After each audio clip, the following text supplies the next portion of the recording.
Alright, let me show you a story where this kid gets bullied simply for being too handsome. Since the bullies couldn't get any better looking, they decided to just make him uglier. The three most popular guys in school are complete arrogant jerks. And they absolutely hate that they aren't the center of every girl's attention. What they don't know is that by provoking Ronin, they're slowly waking up a monster. Every single day on the way to school, these three torment him, and they even film it. They laugh, saying this is how a puppy should act, perfectly obedient. Later in the cafeteria, everyone else avoids Ronin like the plague. If they get too close, the bullies might think they're friends and attack them too. Ronin, always alone, has to take these strange pills every single day. One of the bullies suddenly kicks his hand, scattering the medicine all over the floor. They mock him, asking if it's some kind of drug to make him even bigger. For a split second, the main character feels the urge to fight back, almost scaring them. But something deep inside Ronin stops him cold, and trust me, what's holding him back is insane. So the guy just decides to use Ronin as a human punching bag to test his strength. That's when a blonde girl shows up. She looks at them with disgust, telling them they're in her way. The bald guy dreams of being Luna's boyfriend one day. So he quickly apologizes and drags his crew away from the scene. Once they're gone, the girl just stares at Ronin for a moment. She wants to know why he's so pathetic. But our protagonist doesn't say a word. I mean, they're complete strangers. Then something catches her eye. She actually recognizes this medication. Later, Ronin walks into the classroom. He goes right past the girl without a word. He just slumps into his seat, waiting for the long day to finally be over. All the girls in the class are buzzing about a video recording of a monster. They figure it must have appeared in the city, but it's probably just a fake. Back at home, Ronin has to hide his bruises so his family won't worry. But that is not the only secret he's trying to keep. His grandmother spots a fresh footprint on the back of his shirt. Is he being used as a doormat? Outside the building, that recording the girls saw, it was 100% real. The monster looks up, locking its eyes onto its next target. While Ronin is in the shower, there's a knock at the apartment door, a postman with a package. The grandmother doesn't even have to open it. The postman forces his way in, terrifying the old woman. But get this monster isn't here to deliver mail. He's here for a snack of aged flesh. But the demon is the one who gets a nasty surprise. The old woman dodges his attack. She instantly uses a blood ability, wrapping him up tight in crimson threads. She glares at him. He's not carrying any mail, so who really sent him? The fight between them makes a ton of noise, but the shower drowns it all out. Ronin has no idea that a full-on battle is happening right outside his door. The creature struggles, but this old woman shows him who the real monster is here. Then she completely obliterates the demon. That's a grandma you don't mess with. While Ronin worries about his bruises, his grandmother is doing the exact same thing. Her wound heals in seconds, both of them hiding their battles to protect the other. The next day, Ronin didn't tell his grandma that he lost all his medicine, and he's acting weird. During gym class, the boy is so out of it that he just collapses and faints. He wakes up hours later. The class is over, it's already dark, and his head is pounding. Waking from what he hoped was just a strange dream, his cell phone rings. It's his grandmother, her voice tight with worry. They're moving again. She knows how much he hates it, but they have no choice. The reason Ronin's such an outcast. He's never in one school long enough to make friends. Every time he starts over, his weakness makes him a target for bullies. His classmates would torment him, and he'd end up isolated from everyone else. He was always the outsider, completely and utterly alone. And before he could ever change that, it was time to move and start the cycle again. Years pass, now he's a teenager who has no idea how to connect with people. And just like always, he's about to be uprooted once more. That night, he and his grandmother eat in silence. Senna stays up, guarding against the darkness. She watches over his room, wondering just how much longer she can do this. How much longer can she really keep her grandson safe from the world outside? Their home wasn't attacked again, but you and I know the threat is far from over.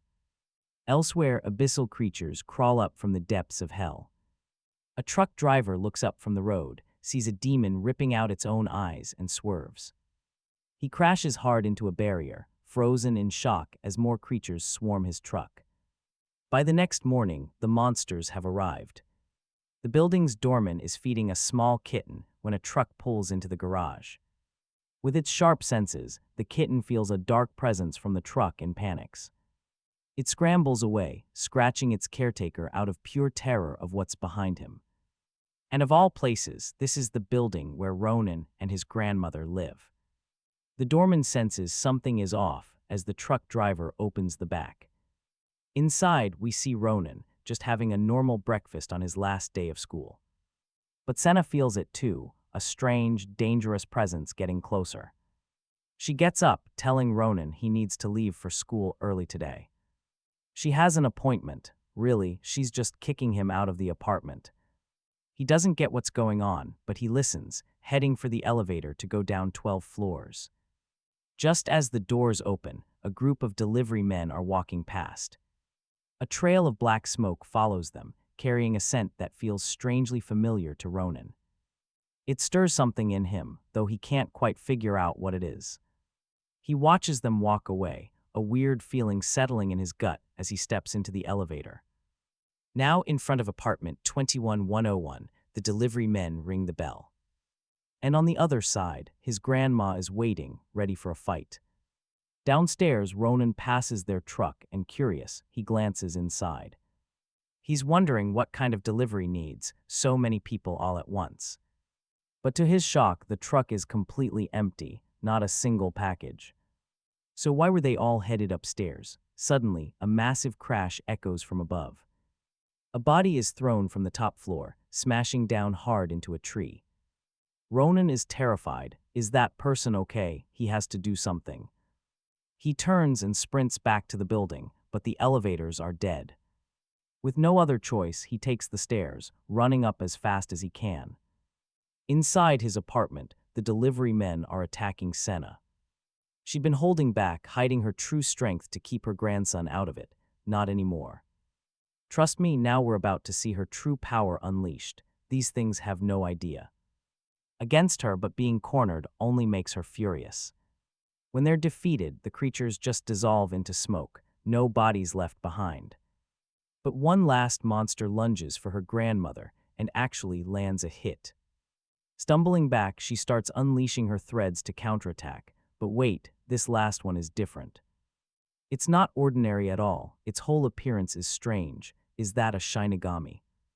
The monster warns the old woman that the king's army is on its way. There's no point in even trying to fight back. But Senna, furious, grabs the creature by its neck with her threads looming over it. She snarls, "This is foolish."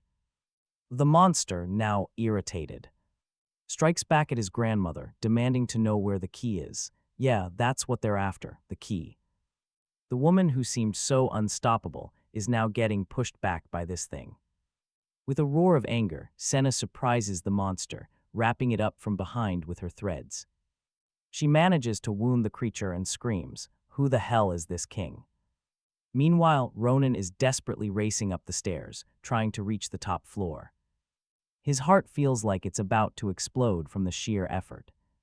He finally gets to his door and tries to force it open, but his grandmother stops him. She pushes him back, telling him not to come in.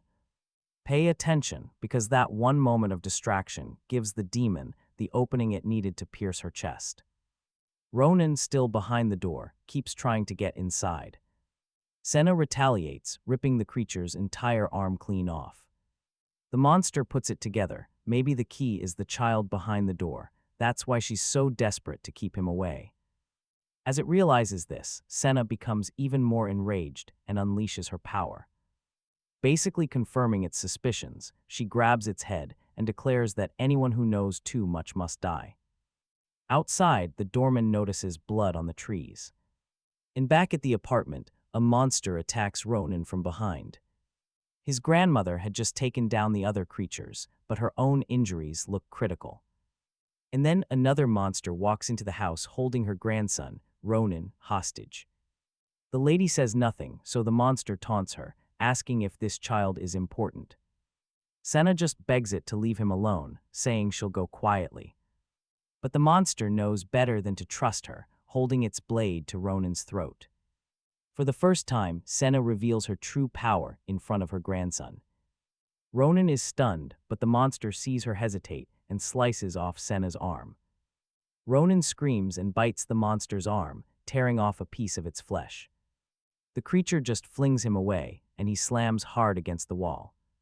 Seeing this, Senna completely loses it and runs toward her grandson with her guard down. The monster seizes the chance, attacking Senna right in front of Ronin and running her through completely. Panicked, he tries to defend his grandmother and gets a blade through his own chest. The creature has just wiped out the main character's entire family. As it stands there, it feels an aura infinitely more powerful than before. It looks back and sees the armless woman is completely transformed. She raises her hand, and thousands of red threads bind the demon from every direction. She closes her fist. The threads tighten and the creature is ripped to shreds. Ronin, bleeding out on the floor, sees his grandmother using this terrifying power and he's afraid. But maybe they were both about to die anyway. You and I just saw it all go down as his mind blanks. All right, stick with me. He blacks out into a vision of monsters and abyssal creatures flying through the sky, locked in a brutal war against warriors who are not quite human. He recognizes these markings. They are the same ones he saw on his grandmother, Senna. Could these be someone else's memories? He watches Senna fleeing with something in her arms, right before she leaps into a vortex, gone forever. In an infinite darkness, Ronin sees memories that don't belong to him. Then he starts to remember his own past. Turns out, he wasn't always so weak and cowardly. When he was just a kid, he knew how to fight back when provoked. A mother once scolded him for hitting her son, but Ronin knew he was just defending himself from a bully. They left, leaving him with that awful feeling of being totally alone in the world. No one to protect him. Later, Senna holds her grandson, seeing the fresh wound on his back. With tears in her eyes, the old woman decides to do one last thing for her beloved grandson. Now pay attention, because as Senna prepares, she says the time has come. The rebels still rule the land, and the passage to that other world is about to open once again. Manifesting her power, she declares she has no other choice. She will return the weapon she took from the little prince and send him to the battlefield alone. A red flame ignites in her hand, and she pushes it into her grandson's fragile body. Senna whispers that this power is his destiny. The invisible chains binding him shatter, and raw power floods his system. But when she reaches for Ronin one last time, her body simply can't take it anymore. This is her tragic end. Goodbye, my grandson, I love you. Sometime later, maybe hours or days, we don't know, Ronin wakes up and realizes that his grandmother isn't there.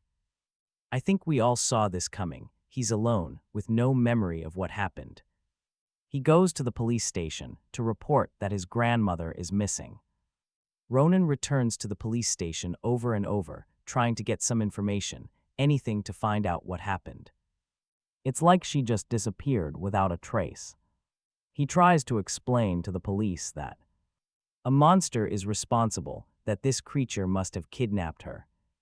Of course, the police just think it's some sick joke from a troubled kid. They tell him not to joke about something so serious. Angry at not being taken seriously, he walks home defeated day after day. He tries to sleep, but the memories won't let him. Nightmares from that day torment his mind whenever he closes his eyes. Since then, Ronin can't sleep. And he still doesn't even know if it was all a dream or if it was real. Weeks pass. Going to the police station to ask for news becomes his new routine. After a while, he's ordered back to school.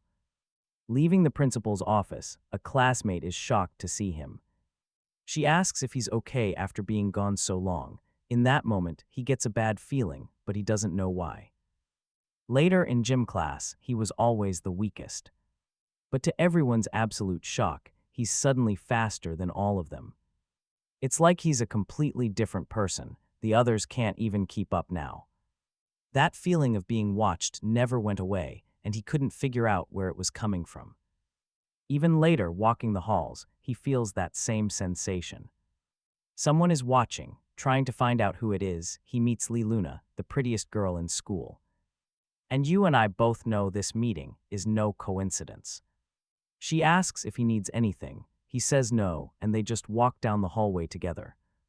Luna asks about the meds they always took after class. She's noticed he isn't taking them anymore. Ronin just brushes it off, saying he feels better now. But thinking about it, he hasn't taken any medication since his grandma vanished. An idea sparks, and trust me, this little detail is the key to everything. He suddenly leaps out the window, yelling that he has something urgent to handle. A moment later, Luna runs into the school bully, who has a massive crush on her. The bald idiot tries to put on a friendly face when he sees her coming. He attempts to act smooth, but she completely blows him off, not even a glance. Walking away, she mutters that it's a good thing he's easy to ignore. That night, Ronin's on the street, replaying the day's events. His body feels different, stronger. Then across the street, he spots Luna working her part-time job at a convenience store. He had no idea she worked so close to his house. He debates going over to say hi. But then he sees an old woman collecting cardboard boxes to sell. Being a good kid, Ronin immediately offers to help her out. He can't help but think she reminds him of his own grandmother. He stares a little too long and gets embarrassed, quickly finishing up before taking off. Meanwhile, back at the store, the bullies from his class show up. And Luna is clearly not happy to see them. They say they're there for drinks and smokes, so she demands to see their IDs. The punks thought that since they were classmates, she'd just let it slide. No chance.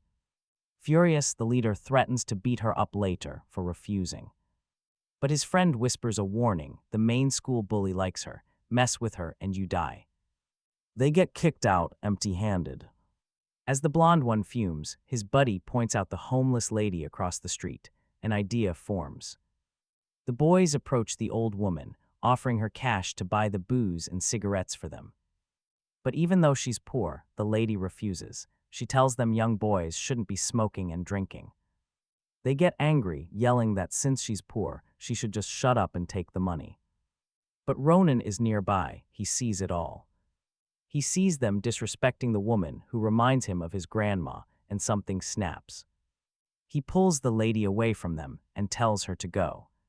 The punks turn on him, demanding to know why he's interfering. They mock him. Is this old lady your grandma? Then Ronin spots the cardboard she worked so hard to collect, now kicked apart. Pure rage flashes in his eyes, but the bullies just laugh at the weakling getting angry. They drag Ronin into a dark alley, saying it's time to teach him a lesson. They throw him to the ground. While one of them starts kicking him senseless, the other keeps watch. Ronin takes the beating, but with every kick, something breaks inside him. Something changes. The bully aims a kick at his head and suddenly freezes. He feels something is very wrong. Ronin has grabbed his foot. He squeezes hard, and you and I just heard the sickening crack of breaking bone. The lookout hears the scream and runs over, shouting, "What are you doing to my friend?" But Ronin looks completely out of it, like he's not in control of his own body. Totally freaked out, he lets go and runs away, wondering what is happening to him. He stops at a nearby park, remembering that night he was fatally wounded but didn't die. And now, this new feeling of overwhelming power, it's almost as if he's invincible. The next day, Ronin walks back into school. The bullies from last night are in his class. The red-haired punk is trying to figure out what the hell happened. And he storms over to Ronin to demand an explanation, asking why the loser is ignoring him. His friend is hurt, and he claims it's Ronin's fault. The other students just watch this weird argument unfold. The bully snaps, asking if he wants to die. But one of the other guys steps in, saying Ronin is going through some tough times. His grandmother is missing, and he asks the bully to just leave him alone for now. That just makes him angrier. he slams the table and yells, "Who does he think he is?" To ask for anything, and in that instant, Ronin's entire demeanor changes, ice cold. One look, that's all it takes. The bully feels his very soul begin to freeze over. These aren't normal eyes. Pure fear paralyses him, rooting his legs to the spot. It feels like Ronin could kill him with a single glance. He scrambles for courage and just bolts. His friend watches him run, realizing Ronin is completely different now. He doesn't seem like the same person. He actually had the guts to face down the bullies. Later that night, a man is walking his dog down the street when the animal spots someone running. It lunges to attack, but then that instinct just vanishes, replaced by pure animal terror. After running for a while, Ronin reaches an abandoned building and heads inside. He suspects something is different, and you and I are about to see him put that theory to the test. He makes his way to the top floor, where massive metal beams are scattered everywhere. He pulls down his hood, letting the moonlight wash over him. Noticing a beam nearby, he forms a plan. He's going to try and move it. Something that should be physically impossible for a normal person. He puts all his strength into it. But it doesn't move. He feels a moment of relief, hoping that nothing is actually wrong with him. But then he sees it. The steel bar is dented from his grip, so he tries again. This time with more force. Veins pop on his neck, and with a final massive effort. The bar lifts from the ground. His power is awakened. He hoists it above his head. And then holds it steady with just one hand. His eyes are glowing. He has no idea what is happening to him. The next day at school, the student with the injured leg limps in. His classmates immediately ask if he got mugged, wondering why he's hurt. But his friend just wants to know what really happened. Did you kick a wall or something? The blonde guy just stares at our protagonist, saying nothing. His concerned friend raises his voice, demanding an answer. Speak up. Keep it down, he might hear us. He quickly changes the subject, claiming he has to study. But his friend knows he never studies. Something is definitely wrong here. The guy's book is even upside down. Totally confused, he starts thinking back. He remembers what he saw that night. Our protagonist's cold, unsettling gaze. I know what you're thinking. His own friends are now terrified of him. We cut to the school lunch break. A couple of nerdy students are eating when the bald bully approaches, saying they have too much food. He tells them they should share some with him, and now he's sitting with his crew. In front of him, a mountain of breaded chicken. Of course, he selfishly says it's all for him. He sees the girl he likes walk into the cafeteria, and immediately tries to get her attention. He waves her over to sit with him, saying she's too skinny and needs to eat more. He tells her it won't be a problem if she gains some weight, but she just completely ignores him. The idiot freezes, rejected. At the same time, the prettiest girl in school asks if she can sit next to our protagonist. This one question makes the entire cafeteria fall silent. Because not only does she sit with him, but she also seems incredibly friendly. And you can bet the school bully is watching this, absolutely furious and ready to explode. Radiating pure hatred, after lunch, he grabs his friend, demanding to know how some weakling managed to break his leg. He refuses to believe the protagonist got strong. He's just a nobody, but his friend insists something about him is just wrong. Enraged, the bully punches a wall. He's yelling that it's crazy, impossible for someone to change like that overnight. Did he hit his head or something? As they argue, a voice cuts in. This is so childish. It's Luna. She calls their whole act pathetic. They used to beat him up when he was weak. Now that he's strong, they're terrified. She tells them to be honest and just admit the truth. He scoffs, saying the girl's jokes aren't funny. That loser is just bluffing, but soon enough, he'll put him back in his place. Luna smirks, then show him who's on top. A clear challenge. The bully snaps back, asking why she's comparing him to that nobody. She steps closer. Be honest, she whispers. Admit you're scared, it's okay. She's practically daring him. After a moment, he just smiles. He claims that loser has messed with everyone's heads. Time for a little therapy session to put him in his place. Later that day, Luna sends a message to our protagonist. Be at the back gate after school. She warns him that if he doesn't show, these guys will never stop bullying him. And get this message leaks to other students, telling them exactly where the fight is happening. Suddenly, everyone is on their phones, buzzing about the showdown, secretly hoping this loser will finally take down the tyrant who torments the entire school. But unlike before, this time our protagonist isn't nervous at all. He just finds it pointless. At 6 p.m., he arrives on location. The bully is already there, stretching. This loser is finally gonna learn his lesson today. All around them, students are betting on who will win. But to most, it seemed obvious. There's no way the weakling could win. The bully yawns, saying he was bored anyway, glad he can kill some time. He tells Ronin not to make it boring. Last a while before I break you. Ronin just gives him a cold stare, saying nothing, but his clenched fist says it all. The crowd is getting antsy. When's the fight gonna start? This is gonna be good. The cheers from the crowd just fuel the bully's ego. He's always been a show-off. So to pump himself up even more, he announces it's unfair to fight someone so pathetic. The arrogant jerk then lays out his own rules. To make things fairer, he'll let the loser get one free hit. I mean, can you believe the arrogance? It can be right in the face. He'll just stand there motionless. It's a total spectacle. Only one person in the crowd looks worried for the protagonist. And another is worried for the bully, because they know this monster isn't normal anymore. The bully arrogantly insists, demanding to be hit. He stands there waiting. It was so fast. Before the fist even connected, the sheer force of the wind warped his face. The impact hits, teeth fly out as his body is launched backward. Everyone is stunned silent by the result. The kid with the broken leg just nods. He knew it. The bully was taken down in a single blow, but it was worse than that.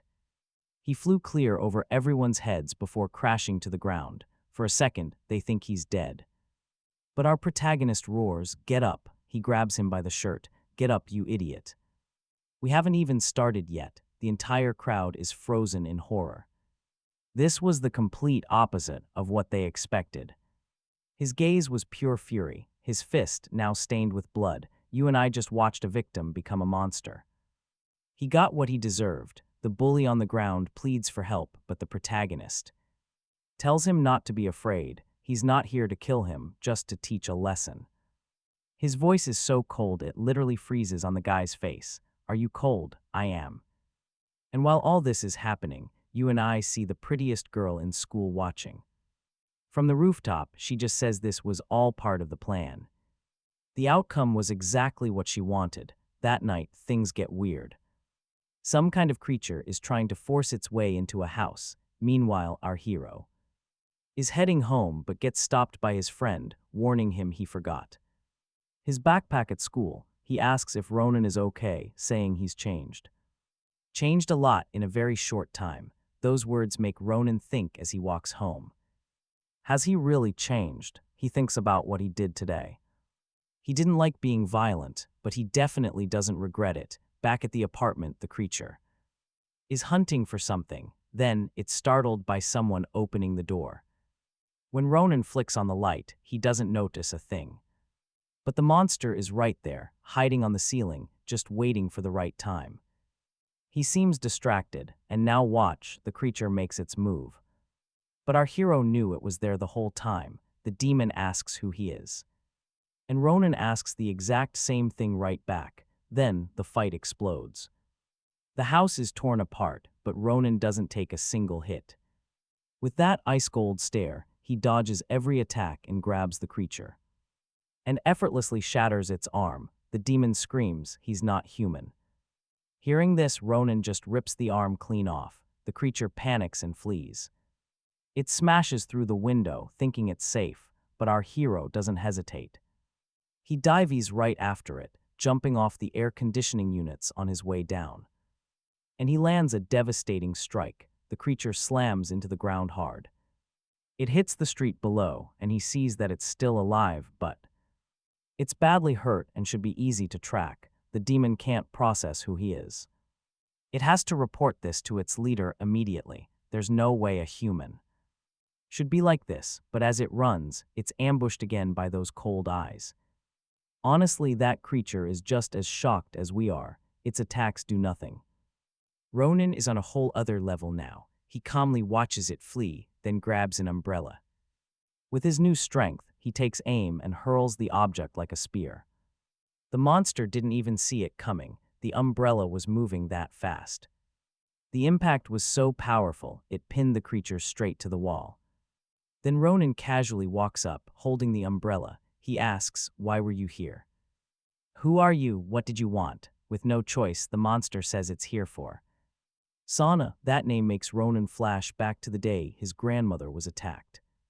He still doesn't remember how she disappeared. The creature reveals that the fighters, who were sent after her last month, never reported back or returned. Ronin demands to know why they're after his grandmother. The monster replies that she's not just his grandmother, she is the former general of the guards. It asks if Sana is really the boy's grandmother. Furious, they attacked his family. He doesn't answer, he just demands to know why. The creature finally screams that they are searching for the key. She has the key and they were sent to get it. His eyes turn from cold to pure hate. Ronin looks him dead in the eye, demanding to know where the other demons are. But the creature from the portal just taunts him, asking why he doesn't know. It sneers, "Since you're a demon too, and trust me, that one line shatters everything." "Nonsense," Ronin yells back. "How could I be a monster?" The demon just screams. "Look at yourself. How can you even pretend you're not a monster? Are you so sure you're human? Look at your own hands. Would a normal person do that?" The words hit him hard. Ronin looks down, seeing his distorted reflection in a mirror shard. And what he sees in it makes him doubt everything. Could the demon be right? Is he not human? What is happening to him? The question echoes, "Am I a monster?" And in that single moment of hesitation, the creature takes its chance and escapes. Ronin doesn't even see it happen. Elsewhere, someone is walking home in the rain. He spots a figure standing without an umbrella and wonders what is going on. He's startled for a second, but the demon just slips away into the sewers unnoticed. Meanwhile, Ronin is just running aimlessly through the rain, his mind a total wreck. He stumbles and falls. A mother and her son stop to ask if he is okay. But the child is afraid, pointing and saying, "Mom, his face, it's different." And he is right, Ronin's eyes are not normal. He just gets up and runs, hiding himself. Back in the underworld, abyssal creatures and storm rays light up the dark skies. Now pay attention, because we're about to see the demon world for the first time. The creature that escaped has made it back. It is the first scout to return with info. A demon that looks like a deer orders him to report his findings to the leader. His report is simple: Sana is dead. There is no trace of her in the human world. But he says he found a boy, one who bears the marks of that known traitor. The demons question him. Why didn't he just bring the young man back? Embarrassed, the monster admits it was impossible. The power gap was just too great. Defeated by a mere human, but the scout insists that thing was not human at all. He says its breath was colder than even the most powerful of all demons. At these words, the figure before him finally shows some interest. This is Demon General Chin. He approaches the scout, asking if the information he just gave is actually correct. The monster swears he would never dare lie to his general. It was exactly as he said. He says it felt like his own body was set on fire by the boy's icy breath. And at that, the general simply eliminates the scout, and I mean just like that. His cold red eyes show zero mercy, killing a faithful servant for bringing bad news. A move so brutal it even scares his most loyal guards standing by. "Never say that again," the general warns. "Breath cold enough to burn, that is nonsense." But as he says this, the one sitting on the throne finally rises, considering the words. Cold fire and the trail of his missing son, everything suddenly connects for him. He finally speaks. The descendant of the first king is alive, a bombshell. Since the beginning of time, humans and monsters have been locked in constant war. The abyssals have been clashing with mankind ever since the medieval era. At one point, the breach between worlds grew wider, staining the land with blood.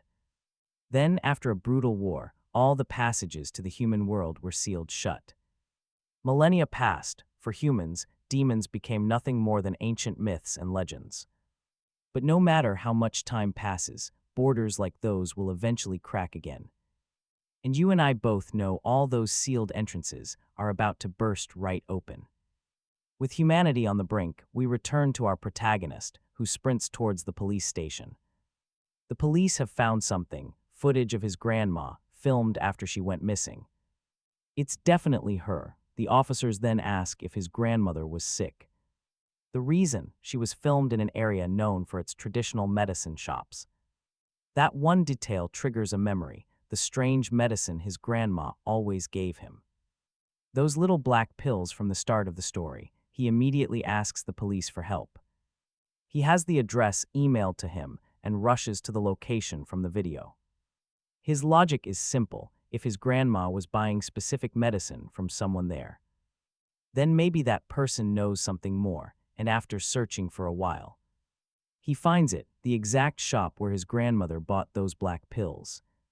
"Who are you?" He simply says his grandmother's name. Hearing this, the shopkeeper tells him to wait right there, but after just a few seconds, the protagonist realizes the man has bolted, so he decides to give chase. For some reason, the man abandoned his entire shop. Ronin immediately pursues him. Through traffic, over walls, the guy had no chance against the little monster Ronin. He finally turns to attack, but when Ronin says it's about his grandma, the man freezes. Doubtfully, he asks what the boy just said. He repeats that Sana was his grandma, and she's the one who bought the medicine for him. Shocked, the man finally decides to talk.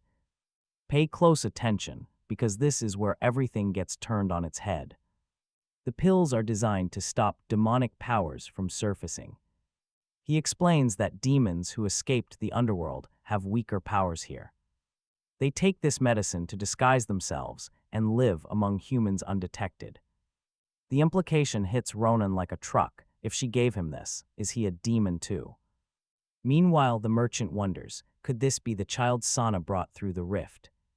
The protagonist begs him to tell him everything he knows about his grandma's story. The man reveals that Sana was the greatest warrior in the entire demon kingdom. She was the general of the royal guard, personally serving the empress herself.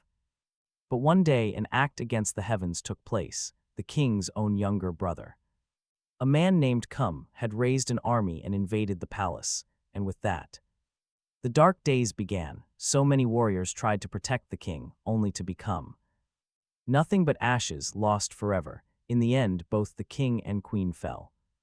Kum sacrificed thousands of his own brother's people just to take the throne. Only a handful of survivors from the old regime managed to escape to the human world. And for centuries, some demons have been living in hiding right here among humans. After they were in hiding for a while, Kum's forces found them and sent fighters to hunt them down. The old man admits he thought the boy was one of those assassins. Ronin asks if that's why he ran, thinking he was an agent of Kum. The answer is yes. The old man explains he's a fugitive daimon, and he knows they're trying to take something that Ronin's grandmother was protecting. When she stopped coming, he got worried. He had no idea what happened to her, so the old man asks, did something happen to Sana? The question brings a wave of sadness to Ronin, who has to tell him the truth. His dear grandma has died. The old man warns him that Kum's forces won't give up. They'll keep sending people to hunt down survivors like them, especially the protagonist, and these words ignite a fire in Ronin. In the end, it was all about him. You and I just watched him realize his life has been built on an earth-shattering lie. Human or demon, his existence didn't matter, but they took the most valuable thing he had. And now he's done hiding. They're going to pay with their lives, and that's all he cares about. Meanwhile, back in the demon world, a search for survivors confirms no one made it back alive. There's a reason it's called the Passage of Death. These two demons mock the humans' arrogance. They think just because the passage is closed, they're safe. What a joke. They boast about conquering the human world without a single casualty as soon as that passage reopens. The black-haired demon says Sana must have left the key for the former king's deceased son. Now pay attention here. The current demon king sees this child as their golden opportunity. So he orders chaos to be unleashed and for his soldiers to find that kid immediately. We cut back to Ronin's house. He's sorting through his missing grandmother's things, her precious memories. A picture of the two of them catches his eye. He says it doesn't matter where she came from or how old she is, she'll always be special to him. Ronin slips the photo into his coat, vowing she'll always be the same grandma he's always known. Back at school. After that showdown with the bald bully, rumors are flying that he took down the guy everyone hates. Because of that, people who used to ignore him are suddenly friendly. Ronin has no idea why this is happening. The kid who used to talk to him explains that everything has changed. Before, nobody dared to stand up to that guy, avoiding him so they wouldn't become targets. But now they'll never see Sang-chun again. Then the girl, yes, the one you guys think is super pretty, walks up and tells Ronin to meet her after school. Our protagonist asks why, but his friend practically forces him to agree, even congratulating him on it. For a moment, Ronin is just a normal student, living a normal life, maybe even about to get a girlfriend. Elsewhere, we see the furious bald bully taking his anger out on his cronies. He's pissed, wondering why everyone is gossiping. How dare they spread the news that he got beaten? The kid with the broken leg asks if they're gonna go after the protagonist again. With a dark glare, Sang-chun asks if they have a problem with him. His friends quickly say no. Then, the ugly bald punk says a dog that bites must be put down. And you know what that means. Their plan was to corner Ronin's only friend. They tell him they want to meet Ronin to apologize. The friend refuses. He gets slapped. Annoyed, the disgusting bully asks if he's really sure about that answer.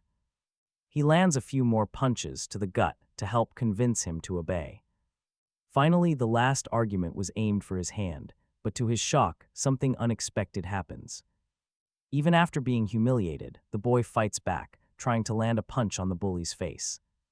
Maybe he was just done taking a beating without throwing a punch himself. Being challenged again sends the bully into a rage, and he retaliates with full force against the defenseless student. Meanwhile, Ronin was in the classroom, thinking about the demon world, when he suddenly realizes his friend who went to the bathroom is taking way too long to come back. And what's more, the bullies are also missing. He goes to look, fearing the worst, when his friend finally returns. But despite his bruised appearance, he won't say what happened, just claiming he was skipping class. But you and I both know he's lying. All right, let's jump in. When the bullies ask to meet, Ronin knows damn well it's a trap. At his insistence, his friend admits he fought them, but says it was nothing serious. He claims they weren't even that strong, since he actually managed to land a punch. But Ronin decides to do the exact opposite of what his friend wants. He's going to meet them, not because he was warned to, but to make a point. To make sure they never touch an innocent person ever again. His friend tries to stop him, but then admits that Ronin has really changed. He says that thanks to Ronin, he realized if you don't fight back, you just become a punching bag. And because of that, he wants to become stronger too, so he'll never be a victim again. Even though his friend is smiling, Ronin knows the truth. Nobody who goes through that can truly be happy. It's terrifying. Remember the pretty girl Luna? She'd asked to talk after class. But now he tells her he has something more important to do and walks off to meet the bullies. Somehow, the girl seems to understand exactly what's going on. And at that exact moment, things get weird. Hooded figures appear in front of the school. None of the students have any idea who these people are or what they're doing there. The bullies lead Ronin to an abandoned part of campus, telling him to come in. If he's not a coward, that is. Inside, Ronin is ready to talk, but he's attacked from behind. Meanwhile, back at the school, the hooded men are on the hunt, sniffing the air, tracking their target relentlessly. The students are completely clueless about the danger they're in. Back in the shed, the surprise attack was a total failure. Ronin dodges. He starts fighting back, taking down these wannabe gangsters with ease. He kicks an iron bar so hard it gets lodged in the ceiling above. Ronin knocks out the others with a single blow each. They're terrified, but they keep attacking, and every single one of them gets dropped. The bald guy is scared stiff, not understanding how this failure just one-shot his entire crew. Ronin just gives him a cold stare and tells him to come closer. Yeah, you and I know he's all talk. The bald guy eyes a bottle, thinking of using it as a weapon, and threatens Ronin. He yells that our boy isn't leaving this place alive, but Ronin isn't scared at all. But this schoolyard fight gets interrupted. Something is going very wrong back on campus. The monsters have revealed their true forms and are attacking the students. These abyssal creatures are hunting for their prey, tearing through anything in their path. And that includes Ronin's friend. The two of them hear the panic screams, and Ronin feels the demonic presence on school grounds. Worried about everyone else, he turns his back on his enemy. The coward immediately attacks him from behind without a shred of mercy. But Ronin sees it coming and slams the door shut, blocking the attack. He simply says, "If you don't want to die, all of you stay in here. Something dangerous is coming." Ronin tells the leader to shut his mouth. Furious, the idiot is still obsessed with getting revenge. He can't stand the humiliation. When the teachers hear the commotion, they come to check on the students. They arrive just in time to see their students being silenced forever, right before their eyes. The creatures attack everyone, teachers included. Anything that moves is a target. They are searching for the key, and you and I know this is just the beginning of the nightmare. She hadn't been attacked yet. Then she hears it, chaos on the other side of the school, which is now being overrun by monsters. Hearing this, she takes off. While everyone else is running away, she runs straight towards the fight. Facing the first demon, she dodges with absolute precision, using a weapon on her leg to slice right through the creature. She vaults over its body, grabs the creature's neck, pulls her wire tight, and just like that, it's eliminated. Meanwhile, another perverted monster is sniffing a student's neck. His friends, terrified, just ditch him. Another one bites the dust. Just as another innocent student is about to be taken out, Ronin appears. He yanks the fire alarm. With that, the monsters find their new favorite prey and immediately attack him. His plan is to lure the creatures far away from everyone else. But on his way out, the bully decides to ambush our hero. Just for revenge, but he fails to notice the monster grabbing him from behind. Now here's the choice: keep running or the bully dies. What would you do? I'd probably let that piece of trash be eliminated, and of course, the idiot is screaming for help. Don't just stand there, help me. Ronin just stares. He asks, why should I help you? Pure terror washes over the bully's face. As the creature lifts its prey into the air, he screams that he made a mistake. He regrets it all, pleading to be saved in his final moments of life. Then he notices Ronin has disappeared. He thinks he actually fled. But in seconds, Ronin slams into the creature, freeing the bully in an instant. Wasting no time, he delivers a devastating series of blows, a force so insanely powerful that it completely destroys the wall. The bully just witnessed this firsthand. And yeah, I know what you're thinking. The kid he wanted revenge on is on a whole other level. All the bully can do is tremble in fear, finally certain that the monster was defeated. Terrified, he stammers, "Are you even human?" Maybe our protagonist has his own doubts, but he's about to say yes.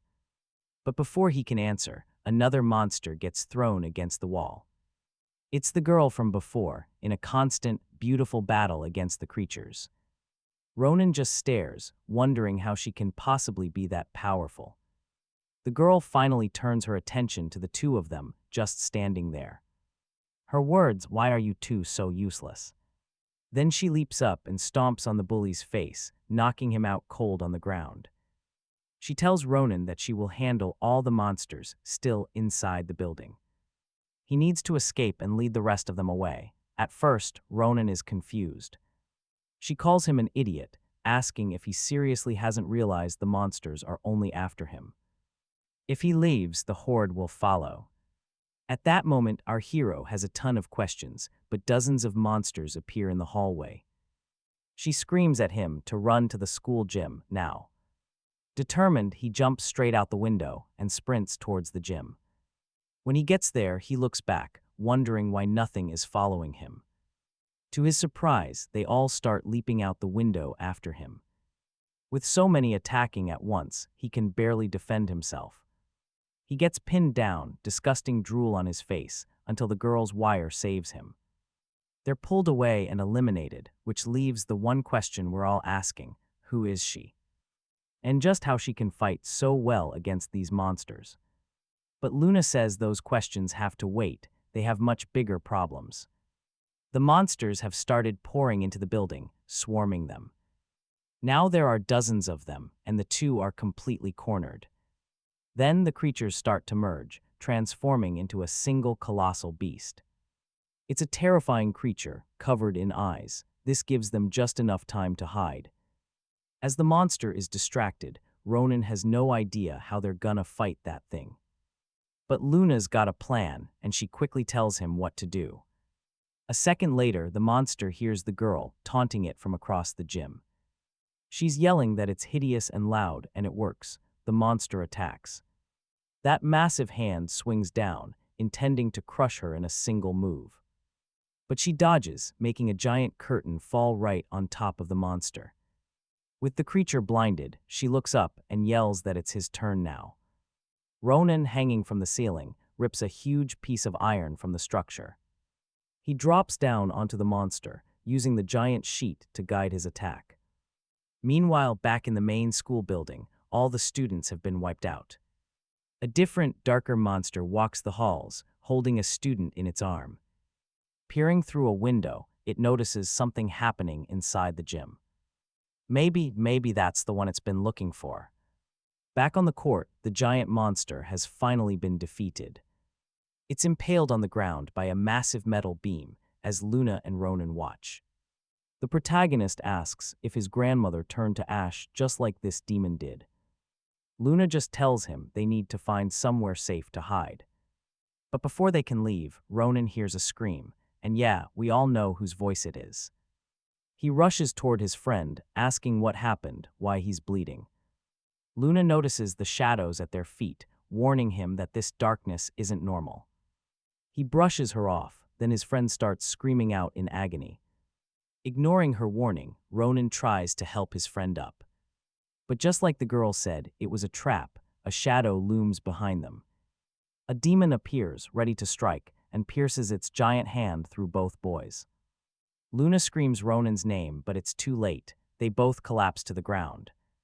Ronin and his friend are dying. This feeling, it's suffocatingly familiar. It's the same feeling as the day he lost his grandmother. Is he about to relive that nightmare? As Luna screams his name, memories come rushing back into his mind. He remembers all the happy moments they shared together.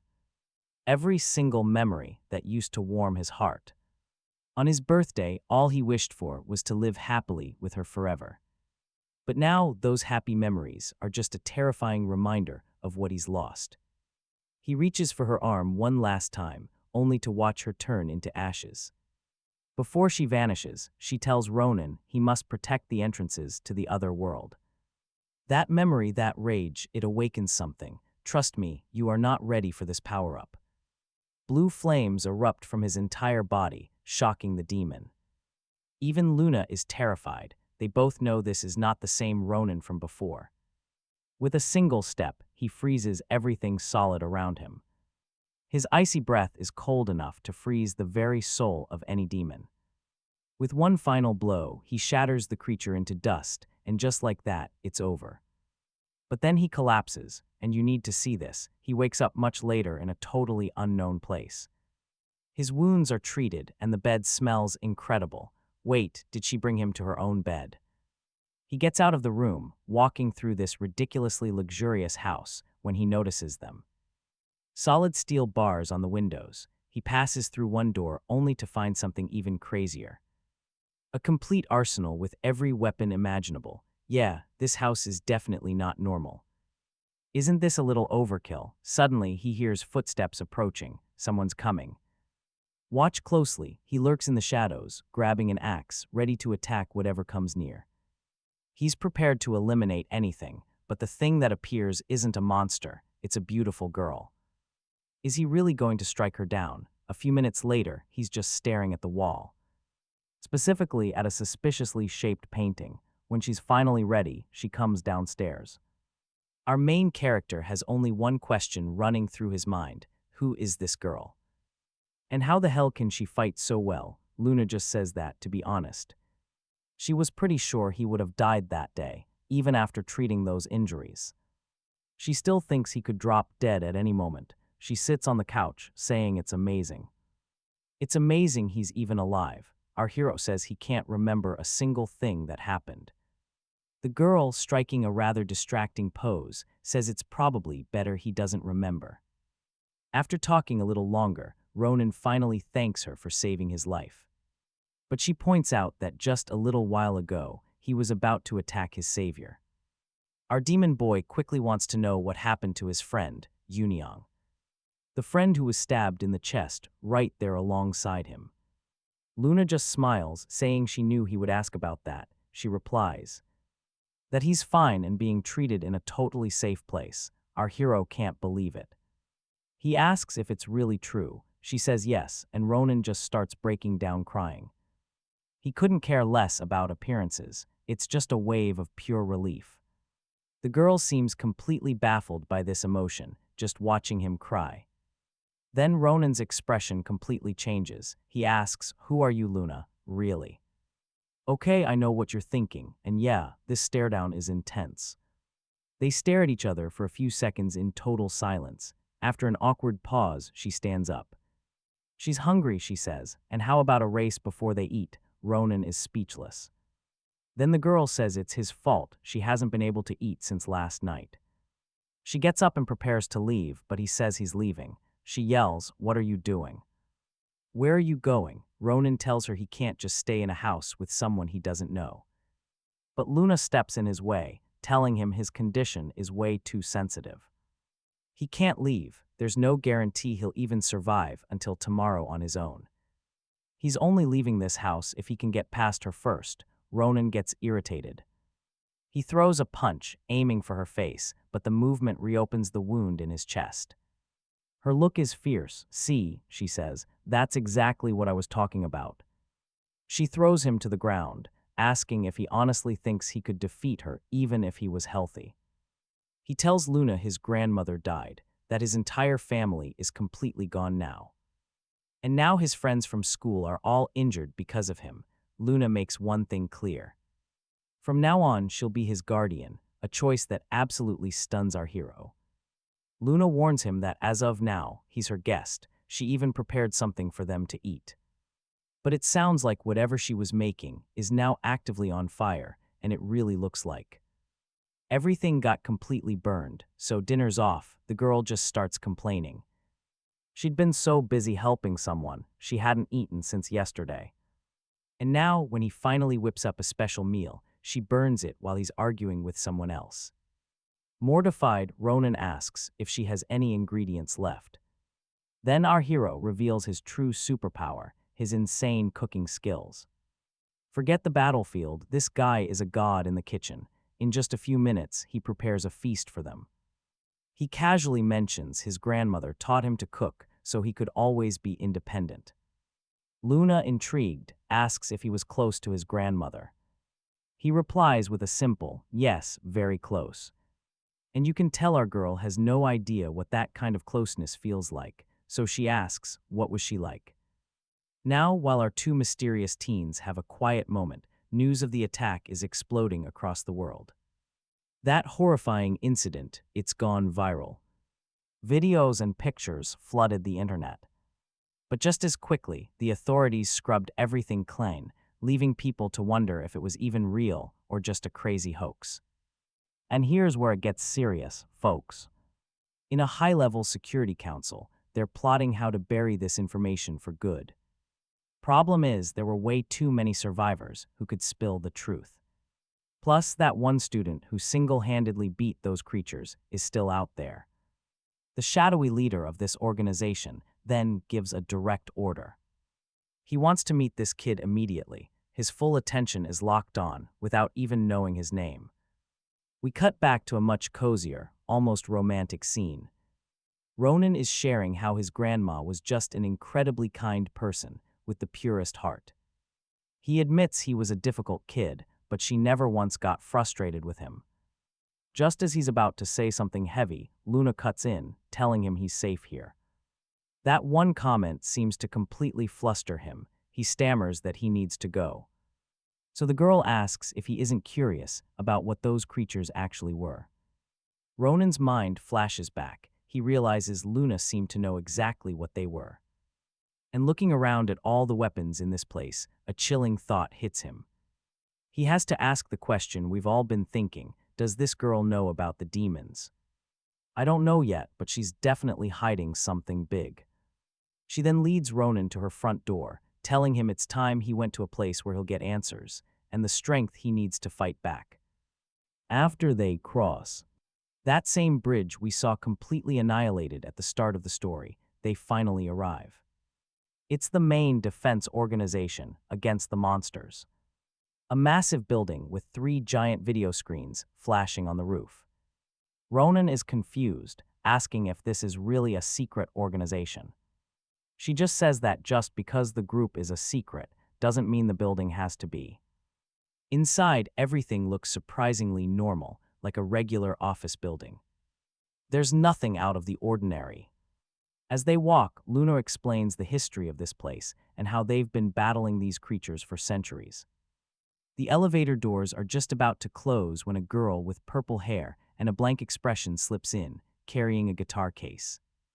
She doesn't even say hello. They go through a biometric scan, then punch a secret code into the door panel. And suddenly, the elevator starts plunging downwards at a terrifying speed. Our guy jokes, "Are we going to hell or something, dropping this fast?" You and I can see what's coming. That comment makes the new girl furious, and Luna just bursts out laughing. Laughing, they finally reach the right floor. And with the girl as their guide, they walk past labs where scientists are running some pretty suspicious-looking physical tests. At last, they arrive at the room that was Ronin's whole destination. Luna steps up, saying they've been here a while, so let's get on with introductions. You can tell our hero has absolutely no clue what's about to go down. In this room, he's surrounded by what looks like thousands of cameras. It's basically a high-security vault, watched from every conceivable angle. That shadowy organization was watching from behind one-way glass in the room. The man on the other side says they've finally arrived. The person he wanted to meet is here.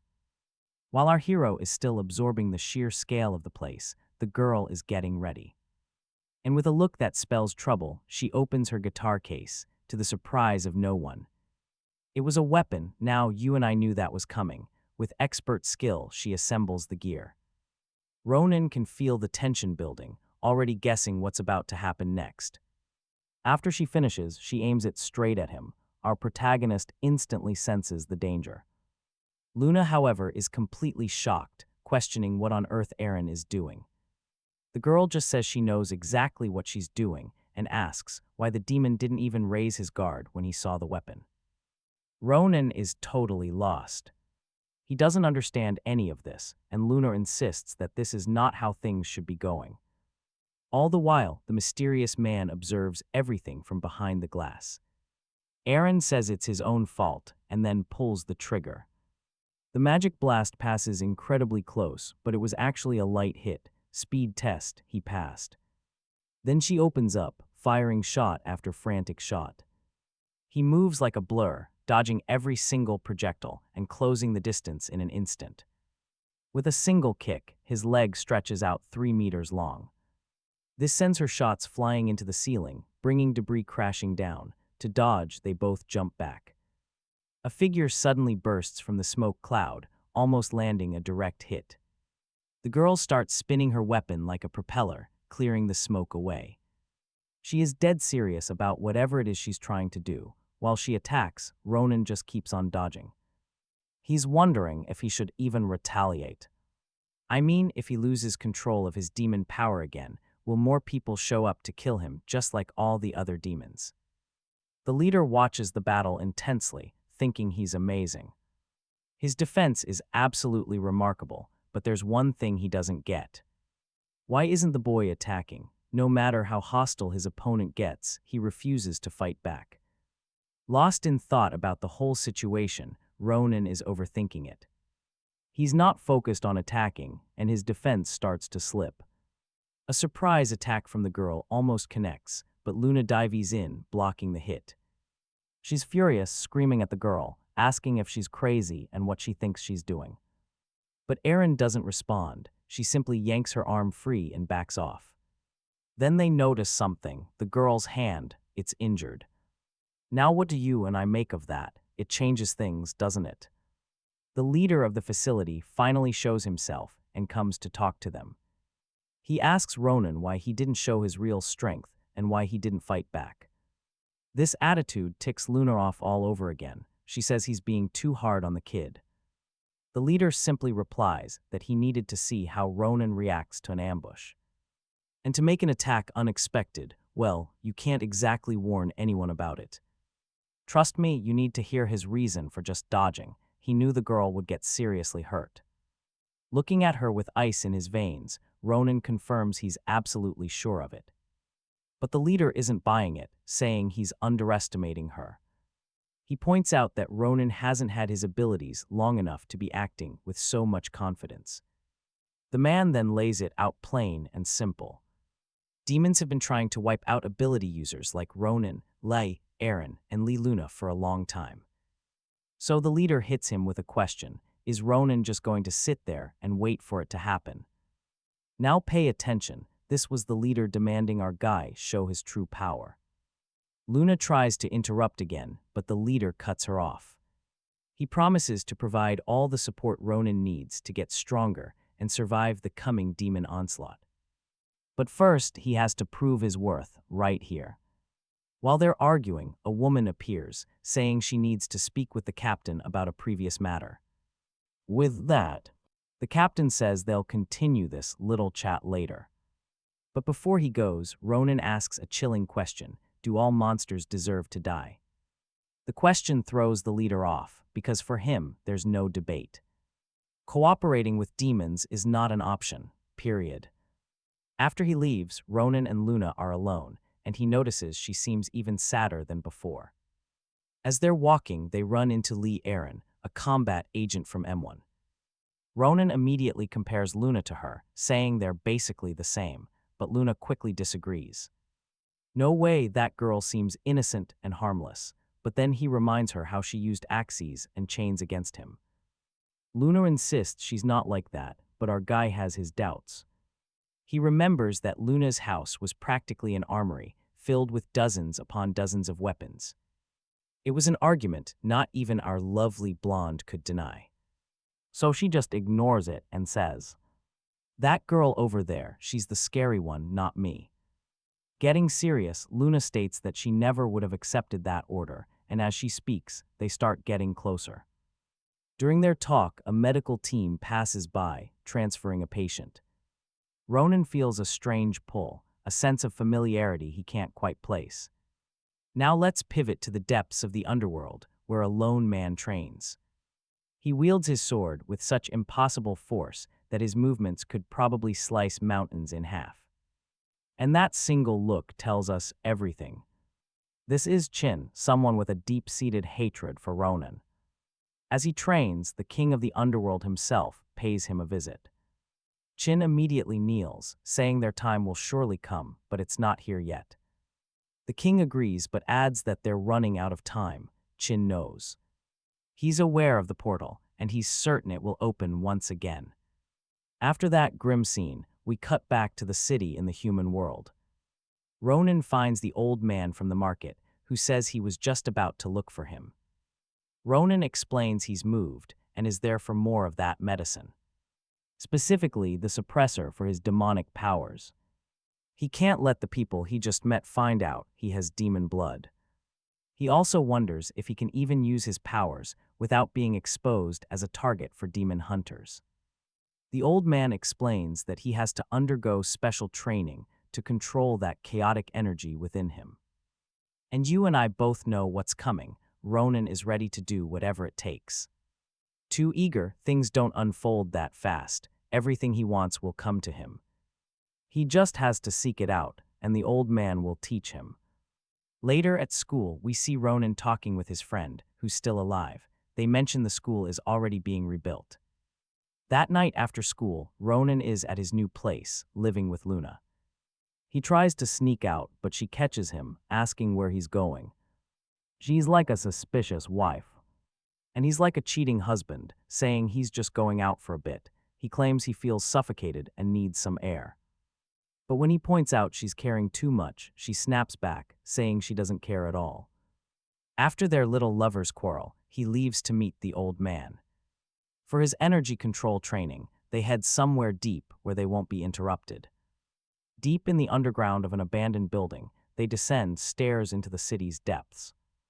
The old man uses his power to break the seal on a stone slab, blocking their path. Once the way is clear, the old man tells him to show him what he's got. You and I both know what that means. It's time for a one-on-one fight. The old man readies his weapon, and Ronin dodges the first blows. With a look of shock, he realizes the old man's staff can stretch, glowing with a menacing green energy. He knows this is serious. The old man, who seemed so frail before, suddenly moves with incredible speed. He launches a flurry of quick attacks, but Ronin manages to dodge every single one. This just makes the old man push his speed even further. He realizes the boy can't seem to attack unless he's pushed to absolute rage. He's not fighting back. And if he doesn't learn how to fight, he'll never be a true warrior. So the old man makes his attacks even more brutal, backing the kid right into a wall. And then finally, he lands a hit Ronin can't possibly dodge, but even cornered, he refused to fight. So the old man goes for a low blow, asking, "How did Sana die?" He says he knows she was wounded, fighting the Demon King way back when. But still, why would the powerful Sana, the best warrior in the demon realm, die here on Earth fighting some low-level demons? The question rocks Ronin as he remembers his grandmother sacrificing her life just to protect him. The old man scoffs, what a waste, sacrificing herself to save someone so weak. As soon as he says that, the air turns ice cold. Ronin finally grabs his spear. The old man got exactly what he wanted. He tells the boy he should take full responsibility for Sana's death. But as he says it, he feels something. That freezing aura, he instantly recognizes it. There's no mistaking it. It's the mark of the former king's son. He finally understands who Ronin is, and he can't believe this kid is standing right here. We're then shown a bit of the past. The rift is a portal between the human world and the demon world. The monsters have always wanted to live in the human world. But humanity has always managed to keep them in check. But if demons can get out, humans can get in. Eventually, humans found the rift and invaded the demon world. But the plan was a total failure. Every human who crossed through was instantly crushed, completely helpless at the entrance. In the slaughter, there was only one survivor who reached the demon world. King Khan, who only wanted peace, helped the lone mortal woman. Now pay attention, because this caused an event that human history had never seen. The king and the mortal woman fell in love. A new life form in this world, and at the root of it all, a boy who was half monster and half human. And who did Sana bring to this place? The prince of the demon world. You can see the pure panic taking over the old man's mind. On the surface, rain pours down. But deep underground, the old man helps Ronin control his infinite demonic energy. According to him, this power could explode at any second. It feels malicious, truly wicked. After they finish, he tells Ronin he has to remember to keep this energy in his body. Then the old man uses his own power to extract the boy's evil energy, carefully sealing it away inside several vials. Once the process is over, our protagonist just collapses, completely exhausted.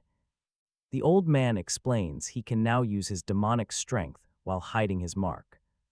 But of course, he has to make the power his own first, or it will consume him. They head back to the training field. It's time to start using his power to control it. He releases the first vial of purified energy, and a massive cloud of smoke fills the entire area, and his training officially begins. Now pay attention, this is where it gets wild. Before he could even process it, a giant hand slams him head-on, launching him dozens of meters straight into a wall. The old man just calmly says, "This is only the beginning." Ronin has to push through this and overcome even greater obstacles ahead. The creature he's facing is a piece of his own concentrated energy. This thing is the physical form of his demonic power, and that's from just one jar. No matter how hard the boy tries to fight back, the creature is superior in every way, landing a direct hit that almost knocks Ronin unconscious. Ronin had no idea his own energy was this powerful. He starts to doubt if he can win. And if he loses here, what happens then? Will those terrible memories become his reality? Thinking about it, something inside him snaps. His anger begins to awaken. With his power now completely uncontrolled, he finally starts fighting back. Now filled with rage, his blows are an even match for the creature's.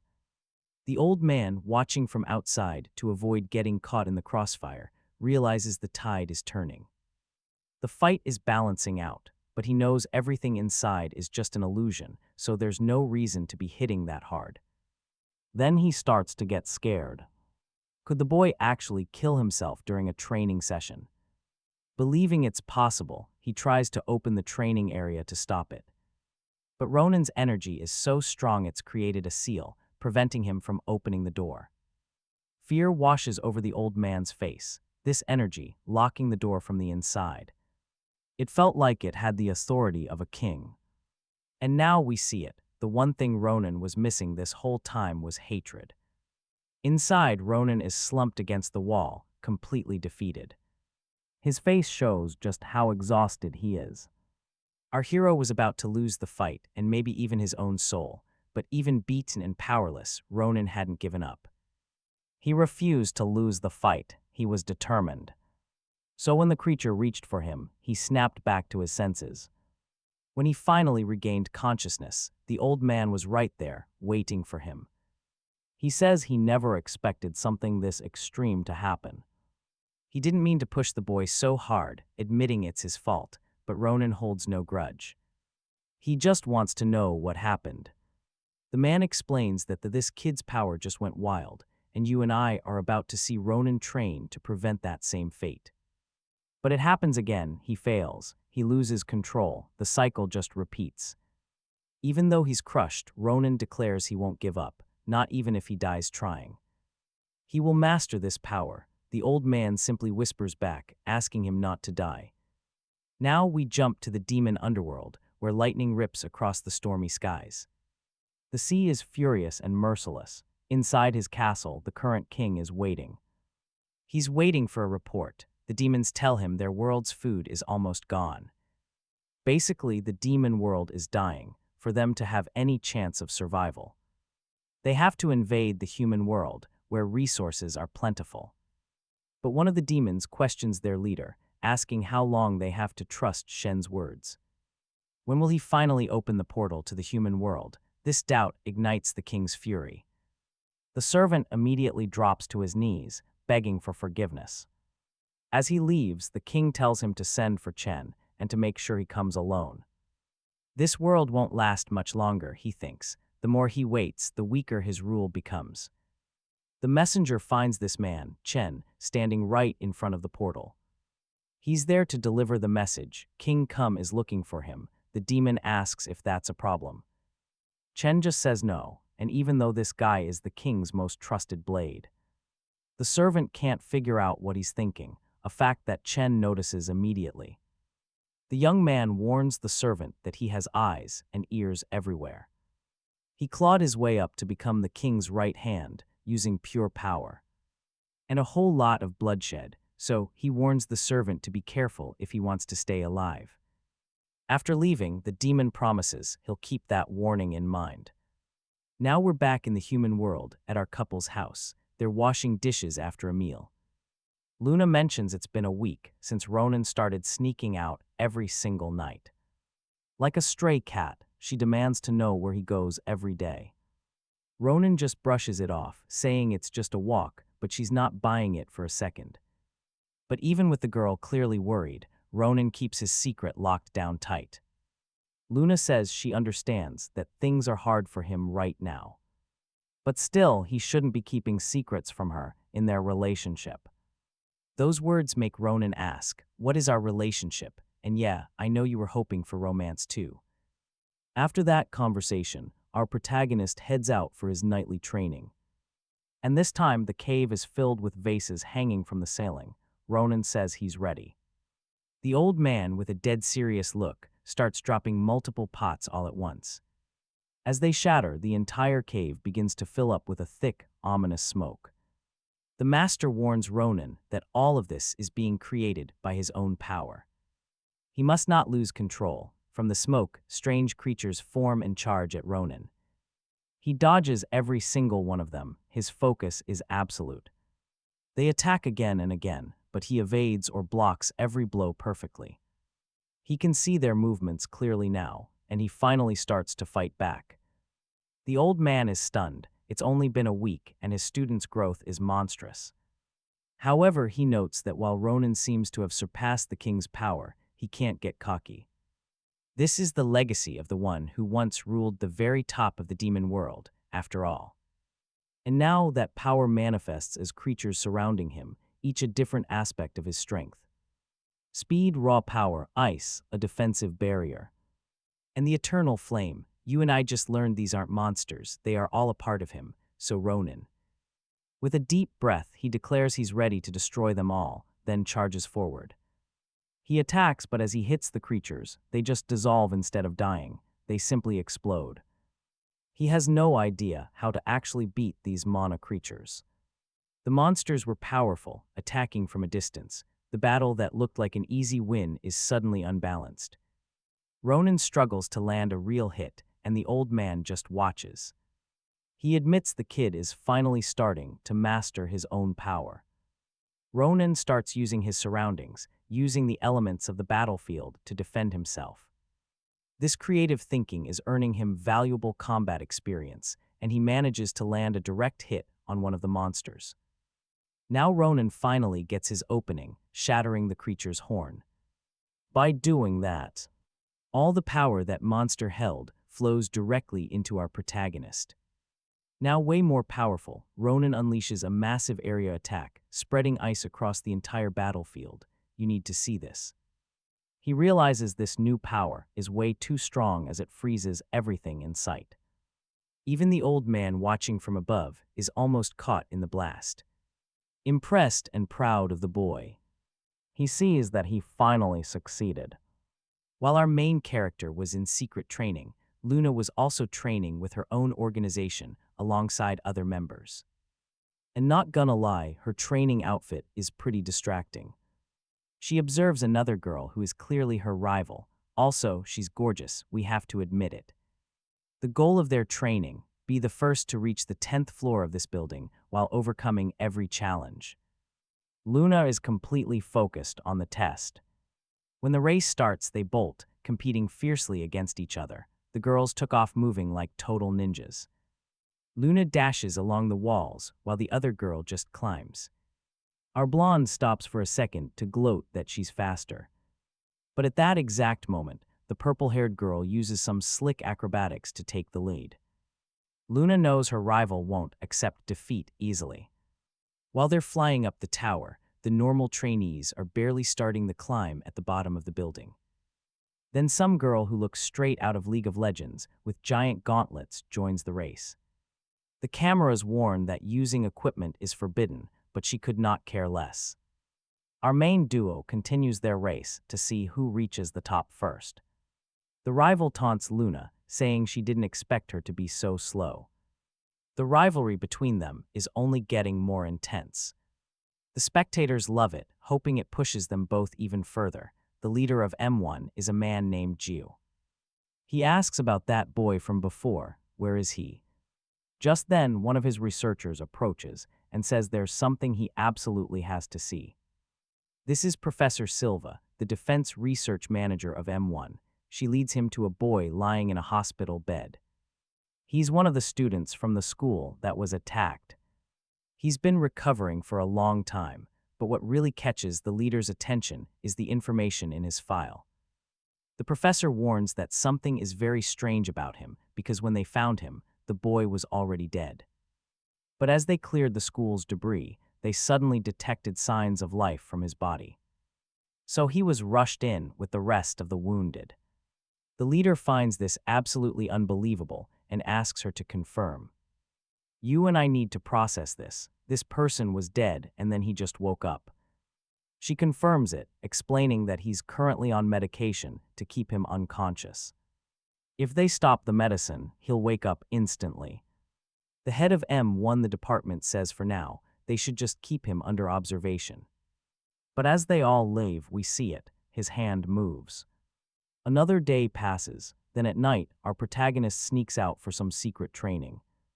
Luna notices he vanishes every single night, and you and I are about to see why. She could never in a million years guess what he was really up to. Because every night, our hero is undergoing some absolutely insane training. His old master admits that Ronin's power is already off the charts. The boy is gaining more control, so it's time to put him to the test. Using an attack with giant spinning discs, Ronin suddenly realizes something. His opponent isn't just his own energy anymore, it's the old master himself. He manages to dodge, but these things just keep coming after him. No matter how he moves, the spinning blades never stop their pursuit. Finally, he dodges one last time and realizes he has to counterattack. Just from Ronin's posture, the man knows the boy understands how to win. Ronin summons his own discs, stops them from spinning, and gets ready. Then he hurls them straight into the path of the others. His strength was so incredible it tore through the roots of giant trees. In one move, he stopped every single object. Now, the master enters the field. He becomes gigantic, saying he'll unleash his full power. You're going to want to see this. Ronin has one simple job: try to knock him out, that's all. Turns out the master is Musen, the former military chief of the entire demon race. He escaped to the human world and now helps monsters in exile. He looks terrifying.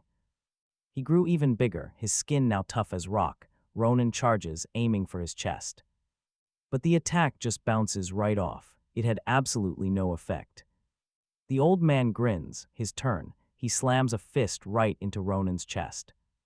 The attack punches straight through him, leaving a huge crater in the wall behind. A few seconds later, the full force of the impact sends Ronin flying. It's a delayed impact hit. That one blow almost knocked him out cold. And the old man didn't stop there. His next attack was just as powerful. But this time, Ronin actually managed to deflect the direction of the blast. The master reveals that Ronin's attacks can't hurt him in this form. So Ronin should stop holding back, because his body is indestructible. Master and disciple then explode into an intense, all-out battle. The effects of their attacks shake the very surface, even from deep underground. The master decides to take this even more seriously. This won't be easy for Ronin. They start trading even more powerful blows, back and forth. With every single hit, he can feel the boy evolving at a terrifying speed. At one point, his so-called indestructible body actually starts to feel the damage. He recognizes that Ronin's attack and defense are both skyrocketing. He even sees that during the fight, Ronin's eyes had begun to glow. And then they clash one last time, and trust me, this single attack changes everything. The blast was so destructive, it destroyed the entire training ground.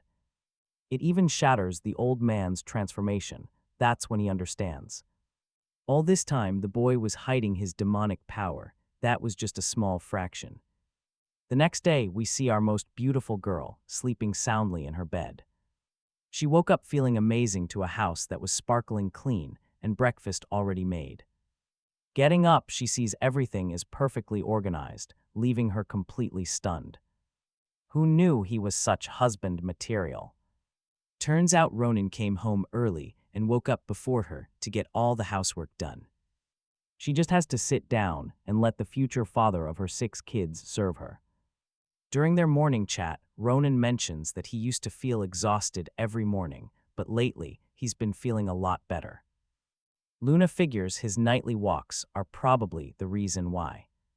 The beautiful blonde then warns him that he can do what he wants. But he needs to think about the people who worry about him.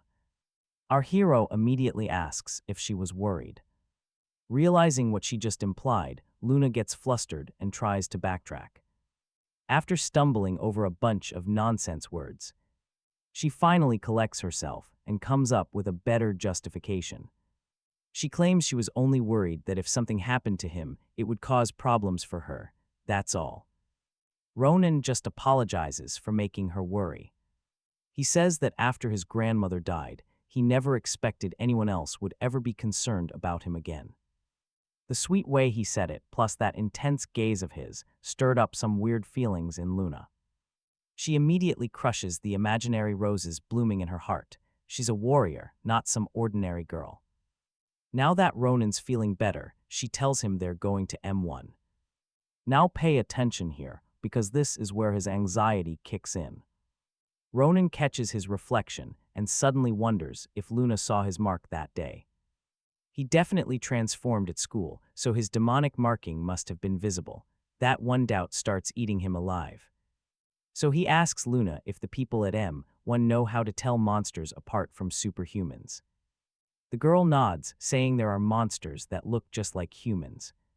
But the second they use their powers, their appearance changes, making it easy for anyone to spot their unique marks. Her answer makes Ronin think maybe, just maybe, she didn't see it after all. Besides, all M1 knows is that monsters are after Ronin, and that he's a superhuman. But something else won't leave him alone, his master's warning. He said now that Sana is gone, the monsters will be coming for him next. As the boy gets lost in thought, Luna asks what's on his mind. But Ronin barely hears his future wife, because he can't stop replaying that one question. Okay, so what exactly do the demons even want from him? Let's be honest, it's what we're all thinking. Ronin finally snaps out of it and says they need to make a stop before heading to M1. Meanwhile, life goes on for the normal people at school.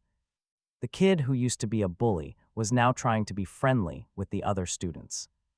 Even though he didn't want to be aggressive, he still politely asked weaker kids for money for snacks. But unlike before, the students just blew him off. When his old bully friends showed up, he had to defend his reputation. But the kid with the glasses just told him to stop pretending to be tough like he used to. They all saw him that day, crying and begging Ronin like a total coward. The kid says that if he were the bully, he'd be too ashamed to even show his face at school. Every truth he spoke was like a punch straight to the bully's ego. The bald guy tried to claim he was still the strongest one there. But nobody was scared of him anymore, just disgusted, and you and I just watched his entire psyche shatter. All that strength on the outside was just a front to hide how weak he felt inside. A total coward, and now everyone knows. We see Ronin on a bus with Luna. He watches students happily heading to school, and the sight makes him smile too. But there's a sting of jealousy. He can never go back to that normal life. That part of his story is over. After a while, they finally reach their stop. Luna gets nervous, asking if it's really safe for them to be out here alone. Especially with monsters hunting for him, they walk past her old job and Ronin asks why.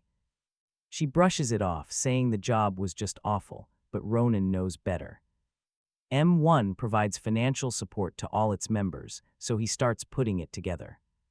She only worked at this place near his home to keep a close eye on him. The first place Ronin wanted to visit was his old house, but he just freezes at the door.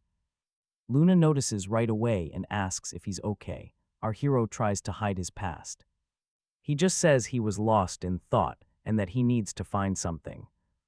Something important inside. Behind that door are all the things he had to leave behind. The truth is, our main character isn't even sure what he's looking for. He just remembers they were hunting for a set of keys. You and I have to wonder, what do they unlock? Maybe one of them is here. He searches around, keeping what he's after a secret. That's when Luna spots a picture of Ronin with his grandmother, Santa. And for some reason, the image feels oddly familiar, but the search is a bust, nothing. Even when Luna asks what he was looking for, he stays completely silent. He just tells her it's time to go. Meanwhile, back at M1, the boy who was out cold finally wakes up. He opens his eyes, struggling to breathe, but once he rips the mask off, he calms down and his very first words are a question: where is my best friend? He's asking about Ronin. Once he's stable, they take a blood sample for testing. The doctor in charge is absolutely stunned by this critical sample from such a rare case. Okay, the doctor who seemed so innocent before, her whole vibe changes. She says now that he gave her the test she wanted, she'll give him the info he wants. She tells him that his friend Ronin is safe and recovering just fine. Despite her creepy tone, the answer is simple, so the boy asks if he can leave. He wants to see his friend immediately, but no, he's not going anywhere. Not until he's fully recovered, so later, when he's alone, he makes a break for it. He sneaks into the sample lab and says he's found what he was looking for. But he's caught by a pink-haired girl who calls him out for being suspicious. But the second she gets a good look at his face, her attitude completely flips. Suddenly, she thinks he's the most handsome guy she's ever seen. Seeing her change, he just smiles and hides the 2 stolen samples in his hand. Just then, a nurse arrives. She scolds them for being in the lab. They're supposed to be in training. As she tries to get them out, one of the samples he was hiding falls. It hits the ground. The boy's tone turns ice cold as he asks why he's classified as a biological risk. Before answering, the doctor orders the pink-haired girl to get out of there. Immediately, only after she's gone, does the nurse say he'll get his answers back in his room. She presses a button on his bracelet, but as she turns to leave the room, she's ambushed. The pink-haired girl grabs her from behind and with terrifying strength drags her back into the sample room. After that, everything goes quiet, red stains spread across the glass door, and with that, we just watched a true monster finally awaken. And as he stared at those stained doors, he smiled at the sight. The red of life. Do you think he's been playing our protagonist all along? Or maybe he's the demon from the last attack. Meanwhile, place your bets. In the training room, a rumor was spreading like wildfire, and trust me, it's a juicy one. They were all saying Lee Aram was attacked by some random civilian. It seems no one is really close to her, since they wouldn't dare ask her directly. One of the agents finally walks up to her, asking if it's true a veteran agent actually struggled against a civilian who just awakened his powers. The guy was dripping with confidence, but she completely ignores him. He is not happy. He angrily wonders how amazing this new guy must be for the rumors to be real. And like it always happens, the person they were just talking about arrives. The whole training center goes dead silent as every agent turns to stare. It's Ronin, the guy she fought the first time, right before Luna stopped the fight. Now everyone is dying to see for themselves who this person really is. Is he really as strong as they say? The pink-haired girl thinks he's something else. She whispers to herself that this guy is also extremely handsome. She was the only one admiring him though, as everyone else was radiating hostility. The M1 leader watches him, then asks if the newcomer is here for the entrance exam. But Ronin makes it clear he's not here to join M1. He says since they have the same enemies, the demons, he'll cooperate but not work for them. As he's explaining this to Luna, the cocky agent from before appears right behind him. He scoffs, saying this talk of cooperation is just complete nonsense. He can't believe Ronin thinks he can just be compared to everyone who busts their butt here. The veteran faces Ronin down, saying it's the perfect mood.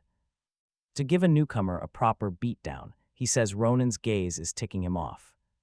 He then teleports next to the leader, asking if he can teach the rookie a basic lesson. A fight is authorized, but only if the newcomer accepts the challenge. Before the fight can start, one of the staff members goes to that room from before.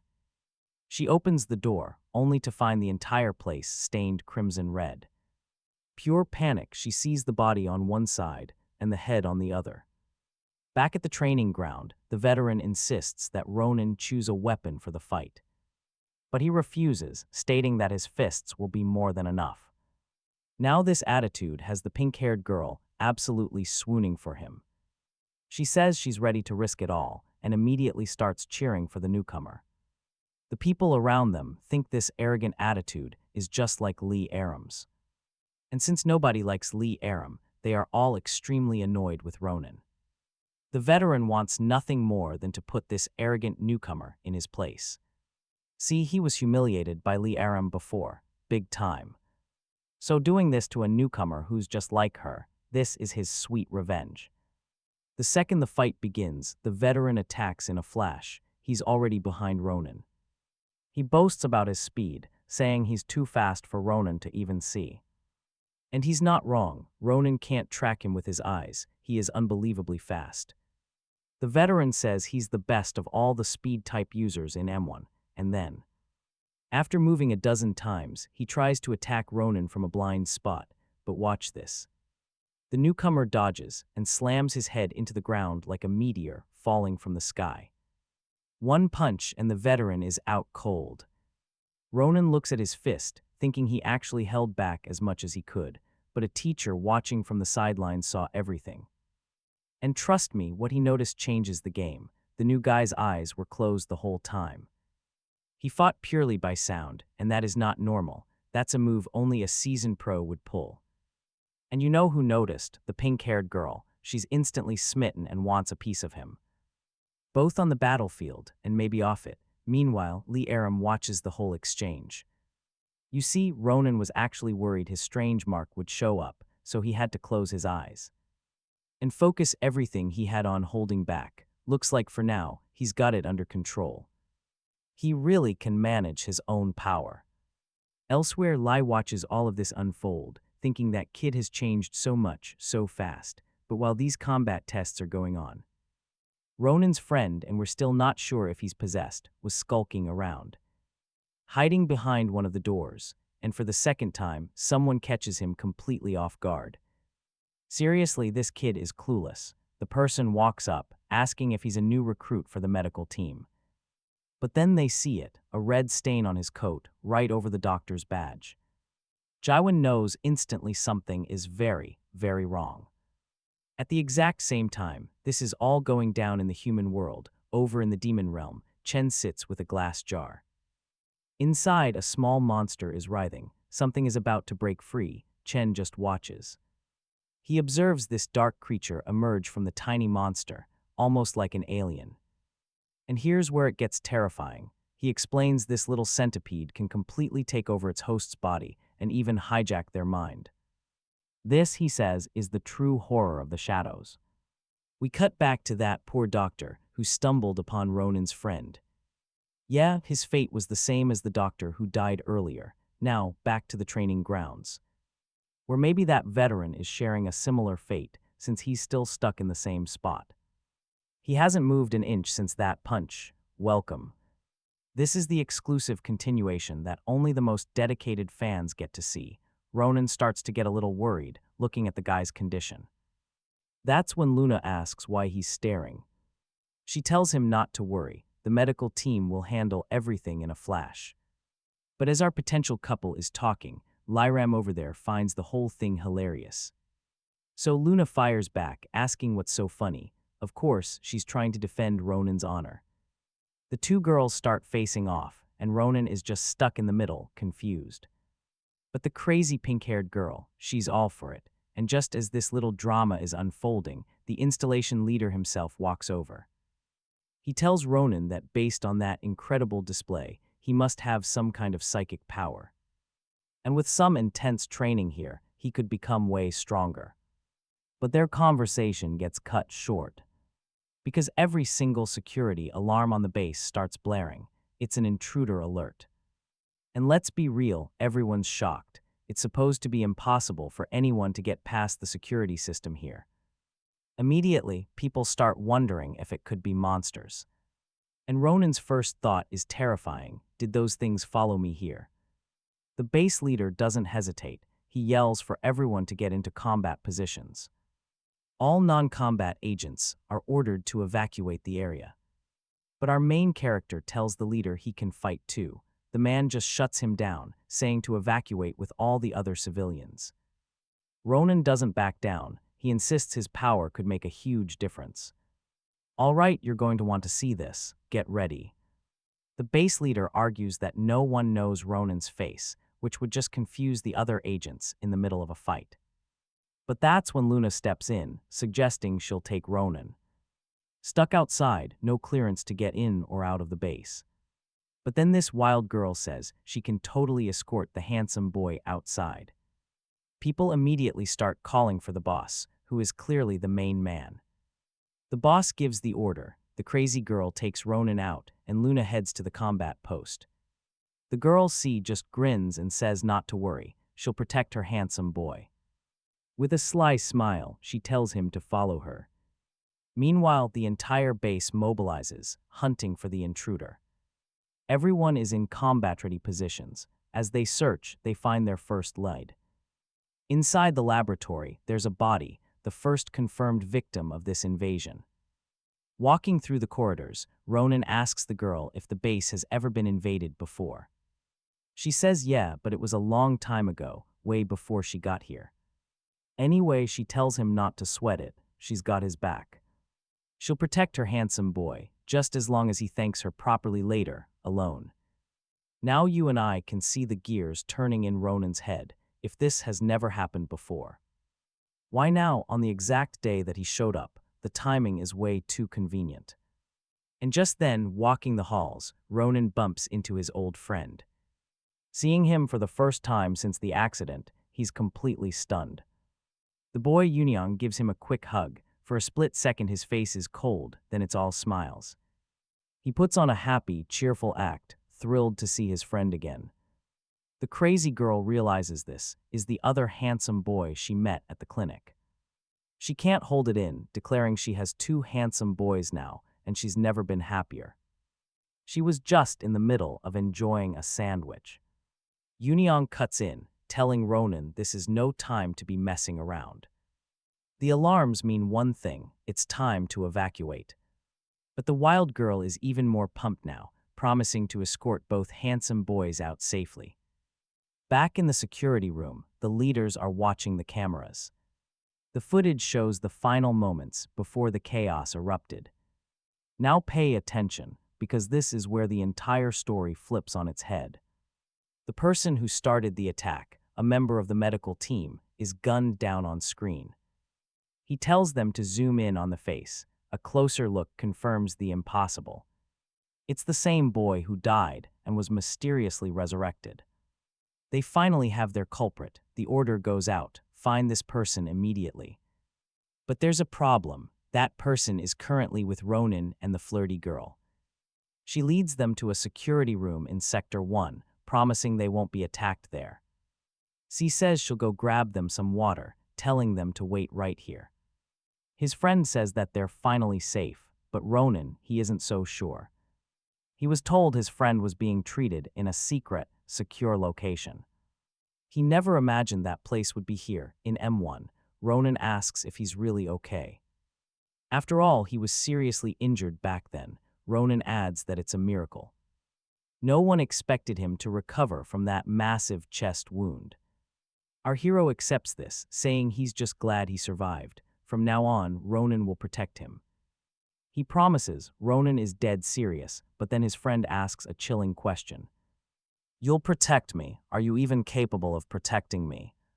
He tells Ronin that everything, being fatally wounded, being brought to this place, it was all because of him. And with those simple words, you and I just watched Ronin's entire world shatter. All right, let's jump right into this mess. We can't hear Yunyang's words, but Ronin looks devastated in the corner of the room. Meanwhile, the lab team finally pinpoints the location of their target using the security footage. The boy they're after is in the security sector. The boss immediately realizes this is the same place where Ronin and Cadet CI are. And sure enough, the operator pulls up the camera feed for that room, and there they are, the three of them together. You heard that right, the perpetrator was with the two supposed innocents. The team asks if they should send in a strike force immediately. However, Professor Hans Silva points out that the second Cadet CI entered, she activated the full security mode. No one from the outside can get in under any circumstances. With no way in, they couldn't take any action. A man asks if this patient was even the professor's responsibility. The site leader just sighs and says that for now, all they can do is watch. So that's exactly what they'll do. They continue observing these kids through the cameras. While the control room was pure panic, the pink-haired girl was just excited to see two very handsome boys. Ronin was super cool, and the other one seemed a little sick but still cute. The vibe was strange when she came back with water for them. Everything had gone completely silent. Did something happen between them while she was gone? Yeah, I know what you're thinking, but she figures they probably fought over her. They just couldn't resist her amazing charm. Now, which one should she pick? Maybe the more serious one. He's totally CI's ideal type. As she's lost in her fantasy, the girl finally notices a bloodstain on the boy's lab coat. This makes her snap back to reality. Why is he even wearing a doctor's robe? Yunyang just says that earlier in the lab, he dropped some blood samples and they stained his clothes. He then grabs her shoulder, saying the two of them had problems because of it before. His intimidating aura makes the girl freeze. The boy she thought was so beautiful and totally her type was now threatening her. CI was terrified, and Ronin, seeing this, steps in and tells his strange friend to back off. But where's that weak, timid boy from the beginning of the story? Gone, absolutely gone. Ronin demands to know what the hell happened to him. His friend is like a completely different person now. This makes the boy drop the act entirely and start laughing like a complete maniac. Think Light Yagami right after he was exposed. That's all Ronin needed to see. He screams at CI to run now. The scientists in security room number 1 get the order to mobilize to room number 2. Right after that, the head of Department M1 appears in a hologram to warn the clueless girl that the base's intruder is standing right in front of her. It's Yunyang, Ronin, and everyone watching saw the alert from Jir. What Ronin saw next was his old friend sprouting claws and lunging straight for CI. The girl was still stunned by the information overload and was about to die from the attack. Our protagonist then heroically jumps in, grabbing his opponent's hand mid-strike. Who are you, really? The cynical boy doesn't answer, he just keeps making twisted jokes. But for Ronin, it was all clear now, this demonic hand, the attack on CI. He now understood the terrifying reality and went on the offensive against his enemy, but Yunyang could dissolve his body into shadows, disappearing into thin air. CI attacks, but only hits the empty space in front of her. She has no idea where the enemy went, and neither does the control room watching the cameras. And this is where it gets crazy. The professor says he looks just like the monster from before.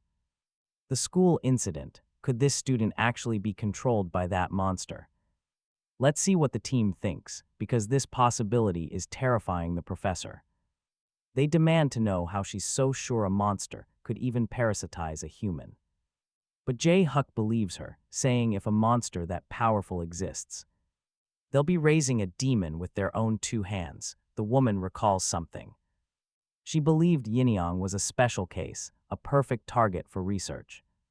And because of that, she made a huge mistake, but the boss is confident. He believes if Ronin is in there with that demon, he can dominate the creature. The boss's total faith in this boy comes as a complete shock to her. Still, she thinks there's no way to capture Yunyang without killing him first. This whole effort might be for nothing. Meanwhile, back on the battlefield, Yunyong reappears right in front of Si, materializing from the shadows. Now don't blink. His first attack lands, a savage strike right to her chest. Then Ronin tries to move. He aims for his old friend's head, but as fast as Ronin is, Yunyong is faster, melting back into the shadows where he can't be touched. That's when our hero hears it, young Hyen's real voice, begging him for help. The sound makes him furious. Again and again, the voice pleads for rescue. Ronin is terrified by the thought. Is he actually trying to kill his old friend's body? The demon appears before him, just enjoying every second of his opponent's pain. Ronin's wide open, about to take a hit, but Si dives in to save him. She's fast enough to force Yunyong back, but the truth is, the demon isn't even trying. He's not pressured at all. Si and Ronin, on the other hand, are already dirty and wounded. At least now they understand his abilities. He can hide in the shadows. Ronin racks his brain, searching for a way to attack. And then it hits him. That's when you and I see the critical flashback. He remembers the last time he saw his friend, when that same demon appeared. It rose from the shadows and pierced them both. He was sure they both died that day. But because he was different, Ronin healed. He's now sure Yunyong died for real. His body is just a puppet for that demon. He tells Si to stand back against the wall. Ronin then walks to the middle of the room and smashes the only light source. The room is plunged into total, absolute darkness in an instant. The people watching through the cameras can't see a single thing now. When his superior hears what happened, she wonders what on earth that boy is doing.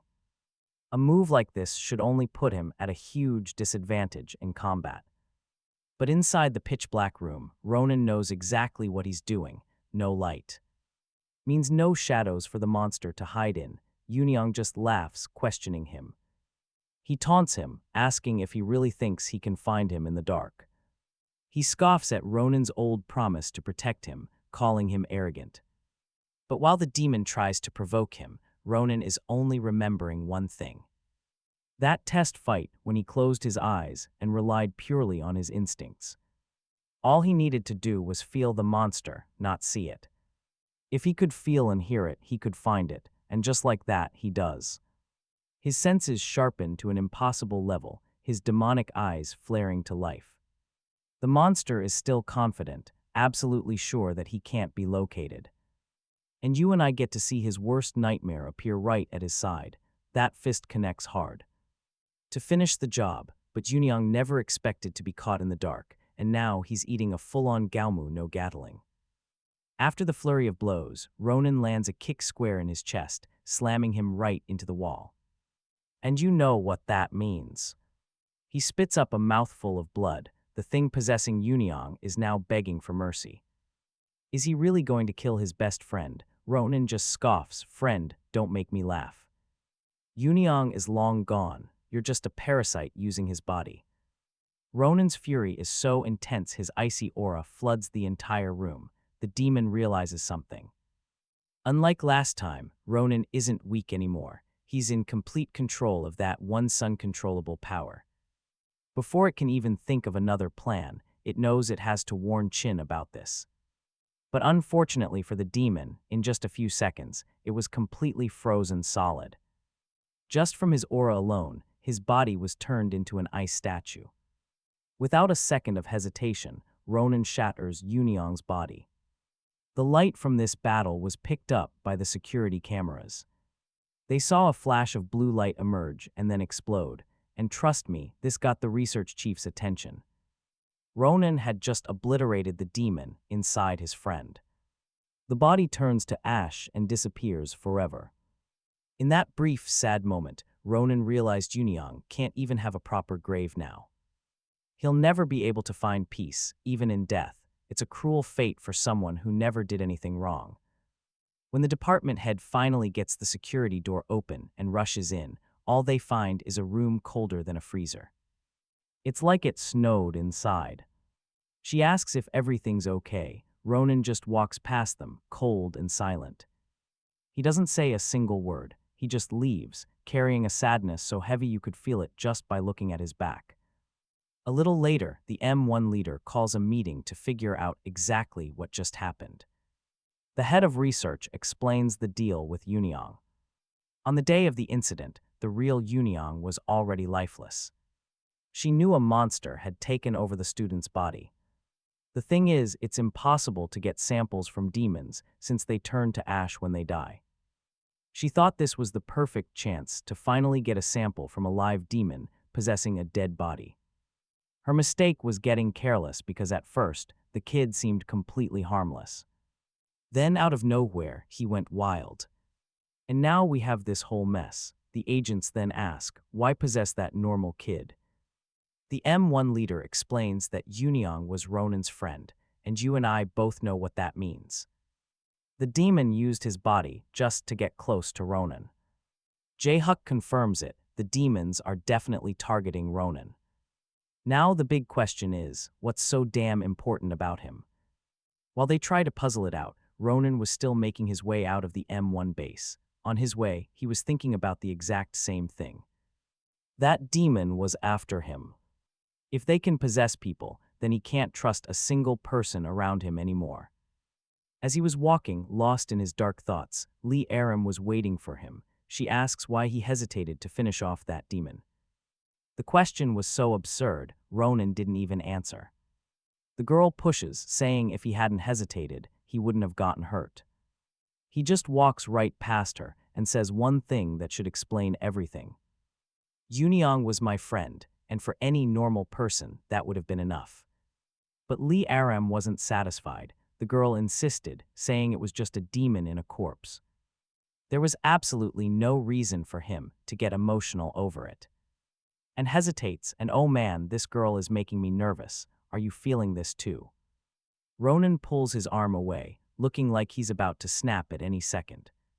But then Luna appears like an angel, interfering and getting right in the face of the girl trying to provoke Ronin. She says that even if it was a demon, that thing looked like his friend, so his reaction is natural. Luna is getting annoyed now. How can she say these things to someone who just had to kill their own friend? But even that doesn't get through Lee Aum's wall of pride. The arrogant girl snaps back that here at M1 is not the place to be playing these games. She then challenges Luna. If she thinks like that too, then she must be weak. But this drama doesn't interest our hero. He leaves the girls and just walks away. I don't know if he's suffering over his friend or if he feels like he's about to snap. In the analysis room, they're trying to figure out the footage they got. All they can see is darkness, followed by a flash of light and then a huge explosion. They even try comparing this phenomenon to a microwave. There was no fire at the scene, something else exploded.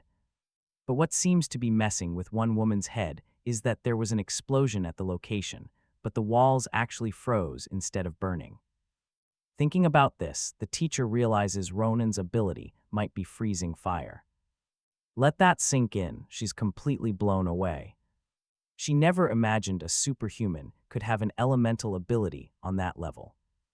While they tried to piece together what happened, Ronin went to find his master to talk. He told him what happened and how even after death they used Jungyang's body.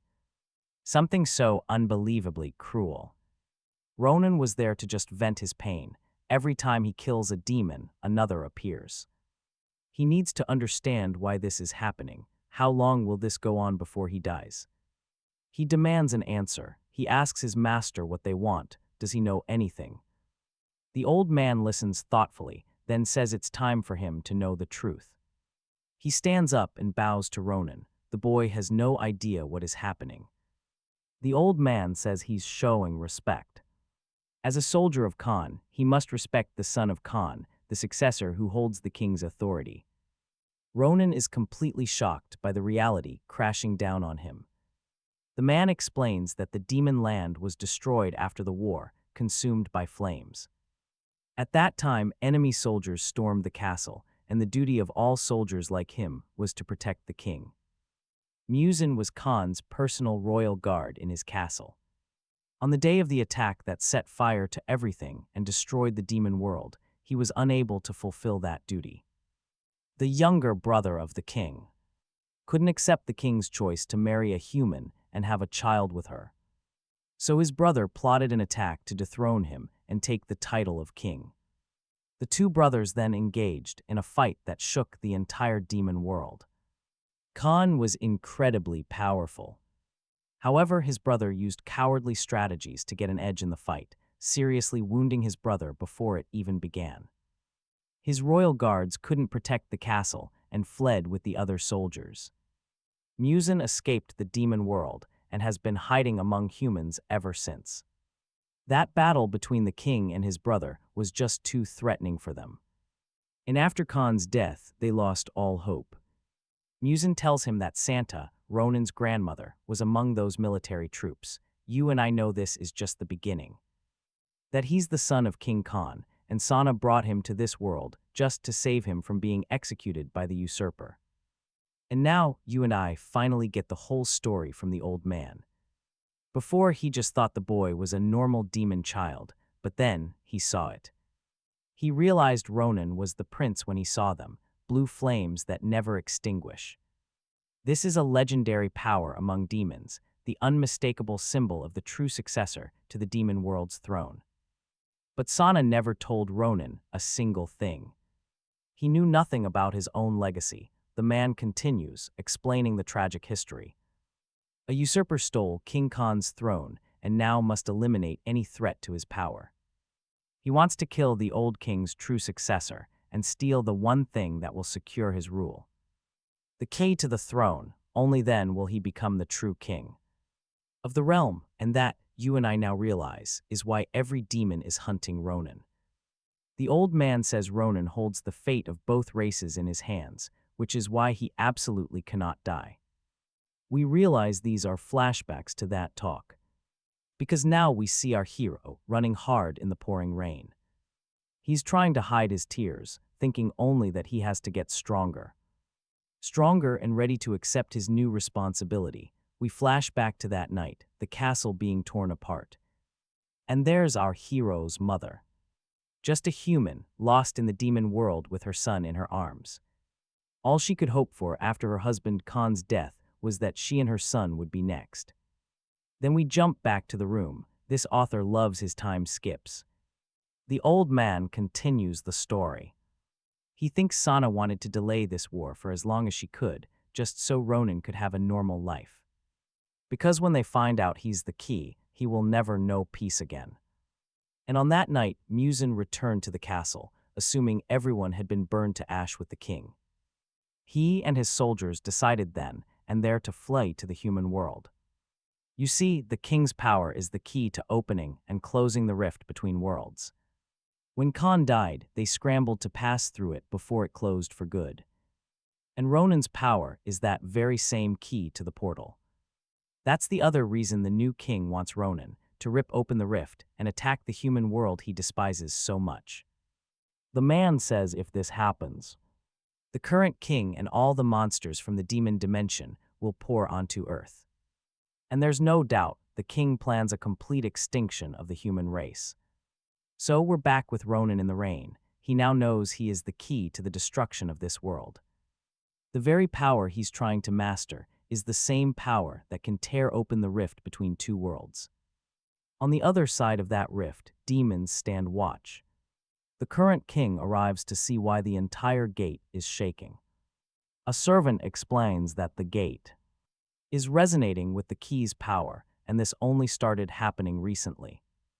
The usurper knows exactly what this means. The power of the key has fully awakened. His servant fears the boy could lock the rift completely from the other side. If he does, that tiny crack that remains will seal shut, making it impossible to invade the human world. Trust me, the new king does not like this possibility. He gets furious and demands to know where Qin is, more desperate than ever. He still hasn't managed to complete his mission. Meanwhile, Qin just keeps staring at the rift in the sea. As he watches, he knows for sure the key has awakened. All right, stick with me, because we're about to see the heartbreaking choice that started it all. We flash back to that terrible day, to a human named Hua Yun, the wife of King Domain Khan. She entrusted her own child, Ronin, to a demon woman named Sana. Her reasoning was simple and tragic. If she didn't survive, her son shouldn't share her fate. So that night, in the middle of chaos, Ronin was placed into Sana's arms. Sana accepted this heavy burden, taking the baby with her, but on that same night, she was forced to make another terrible choice. She found her son, Chin, with his little sister. Relief washed over her, knowing he hadn't been caught yet. The boy had stayed perfectly hidden, not making a sound, and it saved them both. She tells her son that she has a very important job to do now. And here's the part that just shatters you. She tells her son to flee with his sister the second she leaves. Don't look back, the boy is confused. He doesn't understand why, but she just shouts. There's no time to explain, he just has to obey. She tells him about a small stone warehouse deep in the forest. At the end of the path, he must show a special cord to the person waiting for him there. She hugs him tight, promising she'll find him again later. But as Chin watched his mother leave, he knew the baby she carried was the queen's son. His mother's final words were a burden. Chin, you've always been strong, so you must protect your sister. And just like that, he was abandoned, alone, with a heavy duty on his small shoulders. It was from that moment on that Chin began to harbor a deep resentment. He resented humans, because a human was the reason his mother left him behind. That night he obeyed her orders, traveling to the exact place she described, but there, the people who were supposed to be waiting for him were no longer alive. They were just bodies, slaughtered by the army of the new king. The boy screams for his mother, asking if this is where he's supposed to be. Imagine that for a second, the trauma that would burn into a kid's mind forever. He never saw his mother again. For years and years, he just looked at this place. He knew his mother fled from here, escaping to the human world. All because of a promise to a human, now back to the present at the new king's castle. A deer-like demon reports that they couldn't locate Chin anywhere. They looked everywhere, but he's gone. He probably fled out of guilt for his sins. The king, absolutely furious, orders his strongest soldiers to be gathered immediately. Their mission, throw as many men as possible at the rift to stop it from closing. His servant knows this is a suicide mission, utterly, extremely dangerous. Everyone, including the king himself, could die, but another man shouts back. It doesn't matter, it's an order, and all orders from the king must be followed. So the humble servant quickly scurries off to carry out his king's insane command. But the servant is far from satisfied with the current state of the demon world. And in his mind, everything bad that's happened is because of the king's right hand. That boy, Chin, he's hated him from the very first day he saw him. You and I are about to see that moment, the day Chin sparked a civil war. It all started when two homeless children approached Chin's soldiers. He asked to join the army, only to be laughed at and belittled by the men. But even standing in front of these adults, he didn't back down for a second. He roared that he would become stronger than all of them and defeat every last one. This shook them model stick with me. We're about to see the brutal backstory of a soldier's loyalty. It all started when a high-ranking servant met a boy named Chin, a mere child. The kid was shouting that he'd fight for the new king, even as soldiers tried to push him away. But the servant noticed his fire, asking who this determined brat was, just another war orphan. They were about to kick him out, but the servant saw something in Chin's eyes. He allowed him to stay, asking if he truly wanted to be a soldier for the kingdom of Kun. It was a test meant to scare the boy off. He said to serve Kun, you must be willing. Prepared to die for the kingdom. Then, mocking the kid, he said if he was truly ready. He had to throw away the single most precious thing he owned to prove his loyalty. Right then and there, his little sister trembled, clutching his shirt, knowing exactly what that meant. And here's the question you and I have to ask. Could he really sacrifice everything for Kun? The servant watched him, then scoffed, convinced the boy would fail. He turned to leave. He ordered his men to get rid of the kid, useless on a battlefield, and then time passed. The situation in the region grew even more desperate after a while. The boy came back, shouting again that he wanted to be a soldier. But this time his expression was dead serious, with fresh tears staining his face. The servant had always hated that part of Chin, that tough, unyielding look. Now back in the present, between the human and demon worlds lies a dangerous rift. A dimensional tier that separates the two realms, and as you go deeper, the passage constricts, becoming tighter and tighter, trying to force your way through. That's a death sentence. The rift's defenses will activate, trapping you. And Chin, trying to cross, gets ensnared by crimson vines, even with his power. He never imagined anything could actually restrain him, stop him cold. And as he struggles, gazing towards the end of the dimensional path, a memory hits him. That day, the day he abandoned his sister in the forest, let that sink in. He remembers giving her his coat to keep her warm, along with their mother's necklace. It was the only thing they had left of her. He promised he would come back for her. And she waited, shouting after him, telling him not to worry about her. That she wouldn't be afraid. Chin had done it. He proved his loyalty. He abandoned his own sister, his only family, for the cause. He realized he had done the exact same thing their mother once did to them. The bitterness of that memory, that he made the same mistake, ignites his rage. Trapped here between worlds, he remembers every sacrifice he made to become a soldier. Everything he gave up for Kun, all that pain, all that loss. He channels it all into pure hatred, and with that power he breaks free.